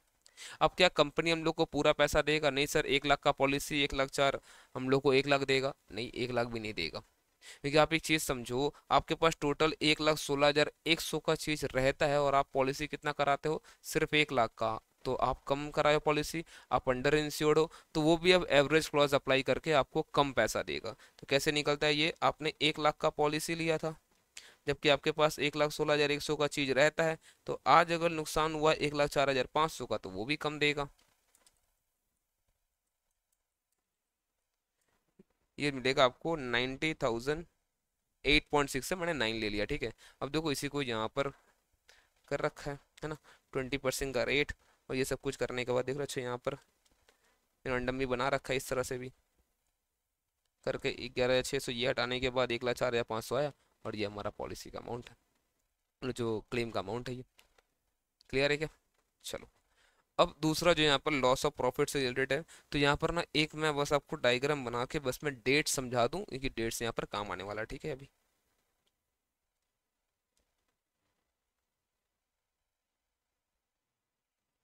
देखो, ये मान लो आपको ये 2 फाइनेंशियल ईयर है, ठीक है। ये 2025, ठीक है, ये 2025 और ये 2026 ऐसा है, ठीक है। ये 2 ईयर चल रहा है, कैलेंडर ईयर समझ लो, यहाँ पर 2 ईयर चल रहा है, ठीक है। अब समझो क्या हुआ यहाँ पर 2026 में, अगर मान लो आग लग जाता है और बिजनेस हमारा डिस्टर्ब हो जाता है, कहाँ से कहाँ तक? 1/8 से लेकर 30/9 तक, मतलब क्या? 8 और 9, 2 महीना, छोटे 3 महीना लेते हैं इसको हम लोग, 3 महीना, ठीक है, 31/10 तक। तो यहाँ पर 3 महीना में बिजनेस खराब हुआ, 8, 9 और 10। तो ये 3 महीना जब बिजनेस खराब हुआ, इसको हम लोग बोलते हैं इंडेमनिटी पीरियड, जहाँ पर हमारा बिजनेस डिस्टर्ब रहा। जिसके बाद देखो, अगर आग लग गया, आग लगने के बाद हमारा बिजनेस उस तरह चल तो नहीं पाता है, सब चीज़ों को ठीक होने में टाइम लगता है। मान लो 3 महीना लग गया सब कुछ सुधरने में, और फिर 3 महीना बाद नॉर्मल हमारा पीरियड स्टार्ट हो गया। तो यहाँ जो हम लोगों को नुकसान होता है ना, यहाँ जो प्रॉफिट हम लोग कम कमाते हैं ना, इसी को हम लोग लॉस ऑफ प्रॉफिट हम लोग क्लेम करते हैं यहाँ पर, ठीक है। तो अब जो ये इंडेमनिटी पीरियड यहाँ पर है, तो यहाँ पर समझो हम लोग बोलते हैं कि आप प्रॉफिट कैसे निकालोगे, यहाँ पर कितना कम कमाया है। सबसे पहले आप एक काम करो, कितना आपने इसी टाइम पे लास्ट ईयर कमाया था वो निकालो ना। तो एक काम करो, कितना सेल हुआ था लास्ट इसी पीरियड में, वो चेक करते हैं। तो देखो यहाँ पर 1/8 से लेकर 31/10, मान लो सेम पीरियड लास्ट ईयर का अगर आप देखते हो तो हम लोग यहाँ पर सेल्स किए थे कितना पता है, 1 लाख रुपया। तो आप क्या एक्सपेक्ट करोगे, यहाँ भी सेल इतना होगा। तो हम लोग का यहाँ पर सेल हुआ खाली 30,000। तो ये दिख रहा है क्या सेल कम हुआ है, हाँ सर शॉर्ट सेल है। शॉर्ट सेल कितना है यहाँ पर, तो सर शॉर्ट सेल हमारा 70,000 का है। 1 लाख का होना चाहिए था, 30,000 खाली सेल हुआ है, शॉर्ट सेल 70,000 का है। 70,000 शॉर्ट सेल है। हो सकता है इसमें सेल में कुछ ट्रेंड हो। ट्रेंड मतलब हम लोग का हर साल हमारा मान लो अपवर्ड ट्रेंड है 10%, 12% कुछ भी। तो अगर 10% का ट्रेंड अगर होता तो हम लोग क्या बोलते हैं पता है, 1 लाख प्लस 10% आपको और कंसिडर करना पड़ेगा। मतलब 1,10,000 आपका हो जाएगा यहाँ पर एडजस्टेड टर्नओवर, यहाँ पर जो हम लोग को एक्सपेक्ट कर रहे थे। और जो हम लोग एक्सपेक्ट कर रहे थे ना उसको हम लोग बोलते हैं पर स्टैंडर्ड टर्नओवर। क्या बोलते हैं उसको हम लोग, स्टैंडर्ड टर्नओवर, स्टैंडर्ड सेल जो हम लोग एक्सपेक्ट कर रहे थे। और जो यहाँ पर हुआ है उसको बोलते हैं एक्चुअल टर्नओवर। तो -30 जब करोगे ना तो ये जो आएगा 80,000, इसको हम लोग बोलते हैं शॉर्ट सेल्स। अब इसके ऊपर जब जीपी का रेट जब अप्लाई होगा ना तो उसको हम लोग बोलेंगे अब लॉस ऑफ प्रॉफिट, ये हमारा इतना हुआ है। अब यहाँ पर GP rate normally GP by sale into 100 नहीं निकलता है, यहाँ हम लोग निकालते हैं net profit plus insured standing charges divided by sales into 100। अब ये पूरा ऐसा क्यों होता है लॉजिकली मैं आपको इतना कम टाइम में नहीं समझा पाऊंगा यहाँ पर, अभी बस इतना समझ लो। स्टैंडिंग चार्जेस का मतलब होता है फिक्स चार्जेस, जिसको हम लोग इंश्योर्ड करवा रहे हैं वो होता है इंश्योर्ड स्टैंडिंग चार्जेस, जिसको नहीं करवा रहे उसको बोलते हैं लोग अनइंश्योर्ड स्टैंडिंग चार्जेस। तो कंपनी आपको आपने जितना इतना पे इंश्योरेंस नहीं करा है वो कवर नहीं करने देगा, इसलिए बोलता है जीपी कैसे निकालोगे आप, एनपी प्लस आईएससी। आप नॉर्मल से चीज़ समझो ना, अगर मैं बोलता हूँ क्या कि ये हमारा जीपी है बाई जीपी, अगर ये हमारा 10 लाख रुपया है, ठीक है, और यहाँ पर मैं बोलता हूँ कि एक्सपेंसेस जो है ये 7 लाख रुपया है, तो यहाँ पर एनपी कितना आएगा, 3 लाख आएगा ना। तो 3 lakh plus expenses 7 lakh GP आ जाएगा ना। तो वही यहाँ पर कर रहे हैं, लेकिन प्लस करते हुए सिर्फ और सिर्फ इंश्योर्ड स्टैंडिंग चार्जेस ये प्लस करने रहेगा, बाकी चीज नहीं, ये बस ध्यान में रखना आप। तो आपको दो चीज का यहाँ पर पैसा मिलता है, एक तो short cell into GP rate, दूसरा आपको मिलता है एडिशनल एक्सपेंसेस का क्लेम। अब देखो आपने कुछ एडिशनल खर्चा किया होगा जिसके वजह से ये 30,000 रुपया का सेल यहाँ पर आया है, ठीक है। क्योंकि समझो यहाँ पर हमारा बिजनेस डिस्टर्ब हो गया, तो क्या करते हैं हम लोग टेंट वगैरह कुछ लगा कर हम लोग क्या करते हैं यहाँ पर हम लोग सेल्स करते हैं। तो इससे तो इंश्योरेंस कंपनी को फायदा हो रहा है, क्योंकि अगर समझो 30,000 का सेल नहीं होता तो पूरा का पूरा 1,10,000 शॉर्ट सेल होता, और पूरा पे उन लोगों को फिर जीपी रेट अप्लाई कर देना पड़ता ना। तो इस 30,000 के लिए अगर आपने कुछ खर्चा किया तो वो लोग वो पैसा आपको देता है। बट ये 30,000 का जो खर्चा आपने किया ना, इसके लिए तीन चीज बोलता है, विच एवर लोअर आपको इतना मिलेगा। एक तो एक्चुअल एक्सपेंसेस, दूसरा होता है आपका यहाँ पर रिडक्शन इन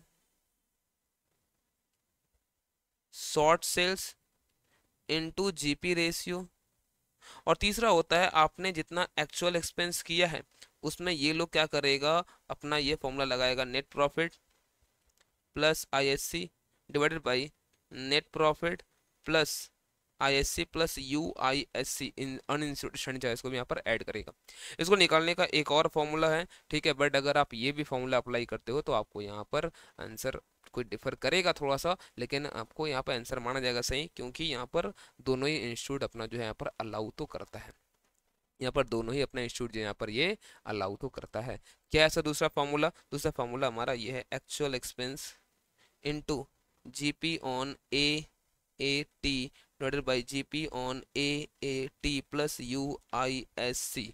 सर ये जीपी ऑन ए टी क्या है, ए टी का मतलब होता है annual adjusted turnover. Sir annual turnover क्या होता है, जहां पर आपका आंक लगाना ये 1/8 इससे ठीक 12 महीने पहले का जो सेल टोटल होता है यहाँ पर, इसको बोलते हैं एनुअल टर्नओवर। और इसमें अगर आप ट्रेंड एडजस्ट कर देते हो तो ये आपका होता है यहाँ पर एनुअल एडजस्टेड टर्नओवर। तो टोटल लॉस हम लोग कैसे निकालते हैं पता है, GP rate into short cell plus जो आपने एडिशनल एक्सपेंस किया है उसका पैसा, माइनस हम लोग कुछ ना सेविंग कर लेते हैं इन इंश्योर्ड स्टैंडिंग चार्जेस। समझो अगर इतना कुछ नहीं होगा, आपका सही से सेल नहीं हो पाया क्योंकि आपका बिजनेस जो है यहाँ पर डाउन हो रखा था, तो हो सकता है कुछ एक इंश्योर्ड स्टैंडिंग चार्जेस, मान लो कुछ स्टाफ वगैरह को आपने निकाल दिया तो आपका कुछ रेंट वगैरह बच गया, अगर ऐसा कुछ हुआ है तो आपका सेविंग भी तो हुआ होगा, ये आएगा आपका टोटल लॉस। और ये भी आपको पूरा पैसा दे नहीं दिया जाएगा, फिर से वही एवरेज क्लॉज यहाँ भी लगाएंगे हम लोग, टोटल लॉस आपका समझो इतना अगर हो रहा है, और आपने मान लो यहाँ पर पॉलिसी ले रखा है, क्या आपने जो पॉलिसी लिया, पॉलिसी अमाउंट जो आपका है, क्या आप अंडर इंश्योर्ड हो क्या? कैसे चेक होगा ये? तो हम लोग बोलते हैं जीपी रेट ऑन एएटी, ये जो है ना, इससे समझ में आता है आपको कितना का पॉलिसी लेना चाहिए, आपने कितना का पॉलिसी लिया है, ये आपको बताएगा अंडर या ओवर इंश्योर्ड हो आप। अगर आप अंडर इंश्योर्ड हो तो फिर एवरेज क्लॉज अप्लाई करके ये टोटल लॉस का अमाउंट यहाँ पर दिखाकर हम लोग को निकालना पड़ता है। अब कैसे क्या होगा हम लोग बताते हैं यहाँ पर ये सम के थ्रू। वो तो on account of a fire on 15th of June in the business house of a company the working remained disturbed up to 15 दिसंबर। तो देखो आप यहाँ से लगभग 6 महीना तो हमारा बिजनेस ही बंद हो गया। ओके, ठीक है। as a result of which it was not possible to affect any sale.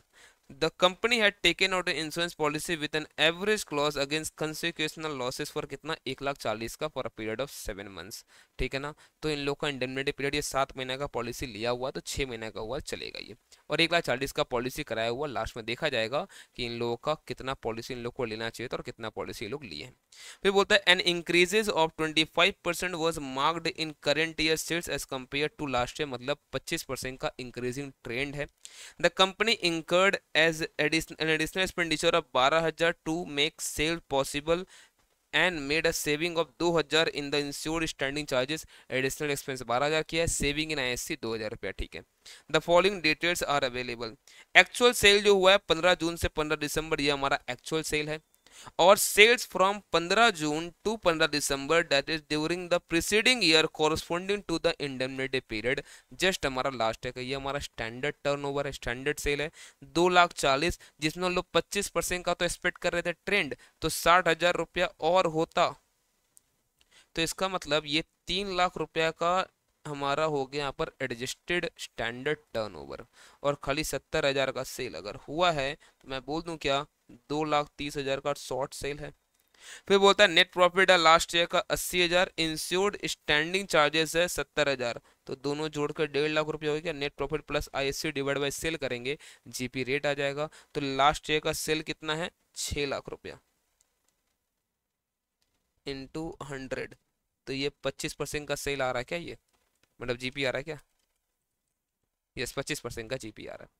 वो द टोटल स्टैंडिंग चार्जेस जो है वो 1,20,000 है, 70 इंश्योर्ड मैं बोल दूं 50,000 का अनइंश्योर्ड चार्जेस है, स्टैंडिंग चार्जेस। और टर्नओवर फॉर 1 ईयर 16 जून से लेके 15 देख रहे हो, 1 year just before the fire, तो ये हमारा एनुअल टर्नओवर है, और इसको आपको एनुअल एडजस्टेड टर्नओवर बनाना है तो आप 25% इसमें ऐड कर दो, ये आएगा 7,00,000 रुपया। ठीक है, चलो अब बताते हैं ये करके हम लोग। सबसे पहला 2,70,000 तो हमारा यहाँ पर हो जाएगा, क्या बताओ, ये हमारा हो जाएगा यहाँ पर 2,30,000 आया था, 70 कितना आया था 2,30,000 है। ठीक है, 2,30,000 हो गया हमारा शॉर्ट सेल, 25% का हो गया हमारा यहाँ पर जीपी रेट, जिसकी वजह से हम लोग को यहाँ पे कितना मिल जाएगा 17,500 का ये। ठीक है, अच्छा एडिशनल एक्सपेंसेस ये छोड़ दो, कहाँ गया, कितना है 2,30 ना, वेट वेट कहाँ दिखा रही है यार, यहाँ पे दिखा हुआ कंप्यूटेशन ऑफ क्लेम, यहाँ दिखाया हुआ 57,500, सॉरी मैंने गलती से वहाँ दिखा दिया। अब वहां पर हम लोग क्या निकालना है, एडिशनल एक्सपेंस का क्लेम। एक्चुअल आपने कितना खर्चा किया यहाँ पर 12,500, reduction in sales short sale कितना हुआ है, तो यहाँ पर देखो आपको बताया क्या कि जो यहाँ पर 30,000 का सेल लेकिन 70,000 सेल हुआ ना, ये 70,000 का सेल जो यहाँ बताया हुआ है, क्या आपको यहाँ पर एक बार भी बताया है कि कितना sale due to additional expenditure हुआ है? तो नहीं सर, ये तो नहीं बताया कितना sale due to additional expenditure हुआ है। तो आपको अब ये मानना है कि पूरा का पूरा sale due to additional expenditure ही हुआ है। 70,000 इंटू 25% कितना आ रहा है, ये आ रहा है हमारा 17,500, ये एडिशनल ये लोग खुद से खर्चा किया था। अब यहाँ पे फॉर्मूला लगाएगा, आइदर दूसरा फॉर्मूला क्या था हमारा, बताओ, दूसरा फॉर्मूला था हमारा GP on AAT divide by GP on AAT plus uninsured standing charges, या फिर जो हम लोग बात किए NP plus ISC divide bye NP plus total standing charges, मतलब आईएससी प्लस यूआईएससी, वैसे भी निकाल लो, आंसर थोड़ा डिफर करेगा बस चलेगा। तो यहाँ पर तीनों में लोअर जो है ये आ रहा है, तब दो चीज का क्लेम इन लोगों को मिलेगा, एक तो ये लॉस का प्लस यहाँ पर ये जो एडिशनल एक्सपेंस आया, माइनस करेंगे इंश्योरेंस स्टैंडिंग चार्जेस, तो ये हमारा आ रहा है 64,883। अब दो चेक करना पड़ेगा हम लोग को इंश्योरेबल अमाउंट कितना का इंश्योरेंस इन लोग को लेना चाहिए था। तो देखो अगर आप तो टोटल 7,00,000 का था ना एएटी, 7 लाख का। तो जीपी ऑन एएटी हम लोग चेक करते हैं इंश्योरेबल अमाउंट, तो जीपी ऑन एएटी आ रहा 1,75,000। आपने कितना का पॉलिसी लिया था? 1,40,000। आप अंडर इंश्योर्ड हो तो 1,40,000 डिवाइड बाई 1,75,000 इंटू लॉस का अमाउंट अगर आप जैसे करोगे यहाँ वाला अमाउंट, तो आपको निकल के आ जाएगा कितना का पॉलिसी आपको मिलेगा, मतलब कितना क्लेम आपको यहाँ पर मिलेगा। ठीक है ना। नेक्स्ट इलस्ट्रेशन 3, ये भी लॉस ऑफ प्रॉफिट का ही है। A fire occurred on 1st February 2024 in the premises of Gamma Limited, a retail store, and business was partially disorganized up to 30th June 2024। तो देखो अगर फेब, मार्च, अप्रैल, मई, जून 5 महीना बिजनेस हमारा disturb रहा है। The company was insured under loss of profit policy for rupees कितना 1,25,000, तो इतना का पॉलिसी लो ले रखा है with the 6 month indemnity period. From the following information compute the amount of claim under the loss of profit policy. तो actual turnover जो हुआ इस पीरियड में वो हुआ 80,000, और टर्नओवर फ्रॉम 1 फरवरी टू इतना जो हम लोग का देख रहे हैं यहाँ पर 1 फरवरी टू इतना। अब यहाँ पर ना बताया नहीं है, ये जो होना चाहिए देखो यहाँ दे रखा है यहाँ पे ना, ये होना चाहिए लास्ट ईयर का, मतलब ये 2023 का होना चाहिए, यहाँ का नहीं है ये। तो ये हो जाएगा हमारा स्टैंडर्ड सेल, समझ में आ रहा?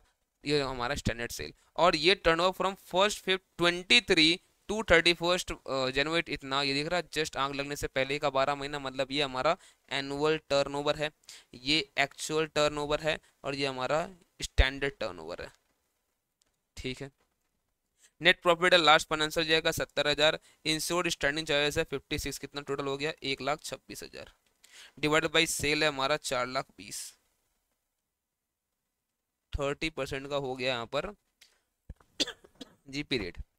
टोटल जो स्टैंडिंग चार्जेस है ये 64 है, इसका मतलब बाकी 8,000 यूआईएससी है। अभी तक हम लोग नहीं पता चला कुछ भी यहाँ पर क्या, यहाँ पर ट्रेंड वगैरह है क्या। आगे बढ़ते हैं। कंपनी इंकर्ड किया है additional expenditure 6,700 which reduce the losses in turnover. There was also a saving in insured stand charges of 2,450, last में इसको हटा देंगे हम लोग। There had been a reasonable considerable increase in trade since the date of last annual accounts and it has been agreed that an adjustment of 15% made in respect of upward trend in the turnover. इसका मतलब समझो जो 2 लाख का cell हुआ था इस period में, जो स्टैंडर्ड टर्नओवर उसमें 15% ट्रेंड ऐड होता, तो ये 2,30,000 का इस बार होता, जो हुआ है खाली 80,000 का।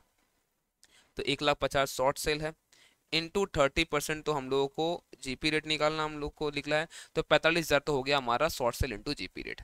अब एडिशनल एक्सपेंडिचर क्लेम निकाल दो खाली, तो हो जाएगा काम आपका। कितना लॉस हुआ था माइनस कर देंगे आईएससी हम लोग, सेविंग इन आईएससी। तो देखो अगर यहाँ पर आप, तो कितना है यहाँ पर अमाउंट, तो देखो एक्चुअल खर्चा जो हुआ वो हुआ है 6,700, एक्चुअल खर्चा कितना हुआ है 6,700।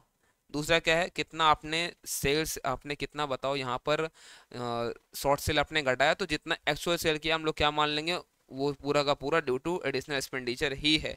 तो 80,000 इंटू 30% कितना होता है, वो होता है 24,000, तो बहुत ज़्यादा है। ठीक है, फिर क्या बोलेंगे हम लोग 6,700 इंटू, चलो मैं अभी फर्स्ट वाला फॉर्मूला मैं यूज कर रहा हूँ, net profit plus insured standing charges जो है 1,26,000, और net profit plus all standing charge, मतलब क्या पूरा चार्जेस होगा तो कितना होगा यहाँ पर 70 प्लस 64 1,34,000, कितना आ रहा है ये 6,700 डिवाइड बाई 1,34,000 इंटू 1,26,000, ये आ रहा 6,300। आप इसको चाहो तो GP on eighty divide by GP on eighty plus USC भी कर सकते हो। ठीक है ना। चलो तो देखो 30% का ये हमारा जीपी रेट है। कितना का इंश्योरेंस इन लोग कराना चाहिए था, तो ये देखो आपका यहाँ पर 4,20,000 हो गया टर्नओवर फॉर यहाँ पर लास्ट फाइनेंशियल ईयर। बट हम लोग देखना है कि यहाँ पर एनुअल टर्नओवर, ये था एनुअल टर्नओवर यहाँ पर 4,50,000, ये 4,50,000 प्लस 15% का ट्रेंड करके कितना आ रहा है ये 5,17,500। इस पे 30% अगर करो तो इतना का इंश्योरेंस लेना चाहिए था। कितना का लिया ये लोग, तो लिया 1,25,000, मतलब ये लोग अंडर इंश्योर्ड तो है, एवरेज क्रॉस लगेगा। ठीक है आगे बढ़ते हैं। फिर अब क्या होगा, शॉर्ट सेल कितना आया था, सर शॉर्ट सेल आएगा 1,50,000, कैसे आया 2 लाख का हमारा नॉर्मल स्टैंडर्ड सेल था। फिर हम लोग 30,000 रुपये ऐड करेंगे हम लोग अपवर्ड ट्रेंड का, तो ये 2,30,000 आएगा माइनस 80 एक्चुअल सेल ये लोग किया, तो 1,50,000 निकल के आ गया। ठीक है, हम लोग एडिशनल एक्सपेंस का क्लेम जो है ये लोग निकाला, कैसे ये लोग निकाला जीपी ऑन एटी वाला फॉर्मूला से, इसलिए इनका 6,372 आ रहा है। हम लोग लिखा था वैसे तो 6,300 आ रहा है। सर अगर एग्जाम में अगर कर दिए हम लोग ऐसे, तो क्या सही माना जाएगा 6,300? यस माना जाएगा, कोई दिक्कत नहीं है, कर सकते हो आप ऐसे भी। ठीक है ना। ठीक है सर। अब टोटल देखो अपने को ये दो चीज का पैसा चाहिए, माइनस करेंगे सेविंग एंड आईएससी, तो ये आपको आ रहा है यहाँ पर कि नेट कितना लॉस हुआ है। बट क्या इतना क्लेम मिल जाएगा? नहीं से इतना क्लेम तो नहीं मिलने वाला, ये नेट लॉस है, ठीक है ना, नेट लॉस है अभी ये। क्लेम कितना आएगा? तो क्लेम देखो हम लोग पता है क्या बोलेंगे, हम लोग बोलेंगे ये भी नेट लॉस आ रहा है, नॉर्मली हम लोग बोलते हैं इसको नेट इतना क्लेम हम लोग करेंगे, बट ये नेट क्लेम हम लोग करते हैं, बट क्या क्लेम वो देगा इतना? नहीं सर, ये तो हम लोग बोल रहे हैं कंप्यूटेशन ऑफ क्लेम, हम लोग भी कंप्यूट कर रहे हैं अपना कितना क्लेम नेट क्लेम होना चाहिए, बट वो एडमिसिबल क्लेम कितना देगा? वो देगा इतना ही अमाउंट, हम लोग अंडर इंश्योर्ड थे उसको हम लोग हटा के बात करेगा वो। क्लियर है क्या? चलो क्वेश्चन नंबर 4। इसमें और कितना क्वेश्चन है? और भी है क्या इसके बाद? चलो दो क्वेश्चन है। क्वेश्चन नंबर 4 दो क्या बोलते हैं। On 20th July 2024, the godown and business premises of Raj were affected by fire, and from the accounting records salvaged from the following information is made available to you. वो the stock of goods at cost है 1 लाख रुपया, stock of goods 10% lower than the cost, देखो ये 90% maintain हो रखा, हम लोग को इसको कॉस्ट पे लेके आना पड़ेगा, हम लोग कोई अपवर्ड डाउनवर्ड हम लोग एवेल्युएशन इस तरह से नहीं कर सकते, ठीक है। तो ये 1,08,000 जो है, ये अगर 90 है तो 100 कितना होगा? तो 1,20,000 होगा ये। फॉर द ईयर, क्या आ गया यहाँ पर, किसका आ गया यहाँ पर? Lower than the for the year two इतना इतना अच्छा, यहाँ पर ये डेट दिखे रखा है इस तरह से, और फिर बोलता है कितना परचेज हुआ है, 4,20,000, और सेल हुआ है, मतलब ये हमारा लास्ट ईयर का परचेज सेल बता के रखा है, और इस ईयर का परचेज सेल मतलब मेमोरेंडम पीरियड का बता के रखा है, ठीक है। बोलता है सेल्स अप टू 20 जुलाई 2024, मतलब इस पीरियड का बात यहाँ पे कर रहा है, इस सेल का 3,10,000 का। बोलता है 40,000 का ऐसा सेल हुआ है जिसका गुड्स अभी तक डिस्पैच हुआ नहीं। देखो अगर गुड्स डिस्पैच नहीं हुआ तो वो भी तो गुड्स जल गया होगा, अगर गुड डिस्पैच नहीं हुआ जल तो वो भी क्या होगा? तो इसका मतलब 3,10,000 माइनस 40 करो, सेल एक्चुअल में 2,70,000 ही हुआ है, क्योंकि भले ही आपने बिलिंग कर दिया बट गुड्स तो वो भी जला होगा और गोडाउन में अगर था तो। Further purchase up to 20 July 2024 did not include 20,000 का goods for which purchase invoices had not been receive for supplies, है ना, सप्लायर्स हम लोग को नहीं मिला था इसका। दो goods have been received at the godown, godown में गुड्स तो था तो वहां उसमें भी लगा होगा, तो परचेस 1,40,000 नहीं है, ये 1,60,000 का परचेस है, ठीक है। Goods salvage from the accident were है 12,000 रुपया, and those were handed over to insurer. देखो हम लोग जो सैल्वेज लेस करते हैं ना, हम लोग यहाँ पर लेस नहीं करें, क्यों पता है? क्योंकि हम लोग जो गुड्स सैल्वेज हुआ था रखेगा हम लोग अपने पास, वो तो दे दिया आप ही को, तो आप ही समझो, तो सैल्वेज हम लोग कुछ लेस नहीं करेंगे, पूरा का पूरा हमारा तो लॉस हो गया, फिर इसका मतलब तो हम लोग तो आपको दे दिए पूरा ना, ठीक है। तो यहाँ पर बस बोलता है क्या कि यहाँ पर ascertain the value of claim for the loss of goods और स्टॉक। तो कैसे क्या होगा देखो ध्यान से, यहाँ पर पहले तो हम लोग को जीपी का रेट निकालना पड़ेगा, है ना। तो जीपी का रेट कैसे आएगा? ट्रेडिंग बनाकर 1 लाख का ओपनिंग स्टॉक था लास्ट ईयर का, 1,20,000 का क्लोजिंग स्टॉक था, परचेस था 4,20,000 का, और सेल कितना था लास्ट ईयर? 6 लाख का। तो कितना आ गया ये? 7,20,000 माइनस ये हो रहा है यहाँ पर 5,20,000, तो 2 लाख का जीपी, मतलब 1/3 जीपी का रेट है, 1/3 जीपी रेट है। और अगर अब मैं निकाल लूँ मेमोरेंडम में तो कितना क्या होगा बताओ? मेमोरेंडम में ओपनिंग स्टॉक ये वाला हो जाएगा 1,20,000, हम लोग 1,08,000 ठीक कर दिए थे ना। फिर इस साल का परचेज जो आपको दिख रहा है 1,40,000, 1,40,000 में हम लोग 20 ऐड करना पड़ेगा, 1,60,000 हो जाएगा। इस साल का सेल जो दिख रहा है 3,10,000, इसमें लेस होगा आपको यहाँ पर कितना? 40,000, ये 2,70,000 हो जाएगा। और इसका 1/3, इसका 1/3 हमारा जीपी रेट मतलब 90,000 यहाँ पर जीपी हो गया। तो 1,20,000 प्लस 1,60,000 प्लस 90 माइनस 2,70,000, 1 लाख का स्टॉक हमारे पास था, और जो सैलवेज हुआ वो तो हम लोग आप ही को दे रही है ना। तो पहले ये 1 लाख तक का ये निकाल लो यहाँ तक, ठीक है। और ये सैलवेज हम लोग लेस यहाँ पर करेंगे क्या? देखो नॉर्मली यहाँ पर हम लोग अब जैसे यहाँ पर देख रहे हो, यहाँ पर सैलवेज भी 12,000 लेस किया, बट ये नहीं करना चाहिए। क्यों नहीं करना चाहिए पता है? कि अगर हम लोग सैलवेज स्टॉक, अगर हम लोग सैलवेज स्टॉक हम लोग आप ही को दे रहे हैं, अगर समझो आप, हम लोग इंश्योरर को, देखो यहाँ पर क्या है, जो यहाँ पर इंश्योरर है मतलब कौन? इंश्योरेंस कंपनी, और जो इंश्योर्ड पर्सन वो हम लोग होते हैं। अगर समझो मैं अगर इस ये दे रहा हूँ अगर इंश्योरर को ही ये 12,000 रुपये का ये स्टॉक, तो क्या फिर मुझे यहाँ से लेस करना चाहिए? तो नहीं सर, मुझे यहाँ पर फिर लेस नहीं करना चाहिए, बट सब में कर रखा है तो फिर जय हो क्या ही बोल सकते हैं, ठीक है ना। चलो नेक्स्ट है ये लास्ट क्वेश्चन आई थिंक यहाँ पर, है ना, यही था last. Yes, from the following information ascertain the value of stock as on this date. दोनों पता है क्या, स्टॉक एज ऑन 1/4/23 हमारे पास कितना है 28,500 का परचेज किए हम लोग इस बार 1,52,500। मैन्युफैक्चरिंग एक्सपेंस हुआ है 30,000। अब दो सेलिंग एडमिन फाइनेंशियल एक्सपेंस ये तीनों ही पीएल का खर्चा है। सेल्स हुआ है 2,49,000। बोलता है at the time of valuing stock as on 31 March 2023 a sum of ₹3500 was return off on a particular item which was originally purchase for ₹10,000। अब एक चीज समझना आप, यहाँ पर 31 मार्च 2023 मतलब इसी डेट का बात कर रहा है। 28,500 में कितना का अमाउंट इंक्लूडेड है, 10,000 में से 3,500 का राइट ऑफ किया गया था, तो टोटल 6,500 यहाँ लिखा गया होगा। और 28,500 में से 6,500 हटा दो अगर आप, तो ये 22,000 का यहाँ पर स्टॉक पड़ा होगा जो नॉर्मल गुड्स है। ठीक है सर, तो आप ना अगर साथ साथ बनाना चाहो तो बना सकते हो आप। यहाँ पर 22,000 का ये नॉर्मल गुड्स था।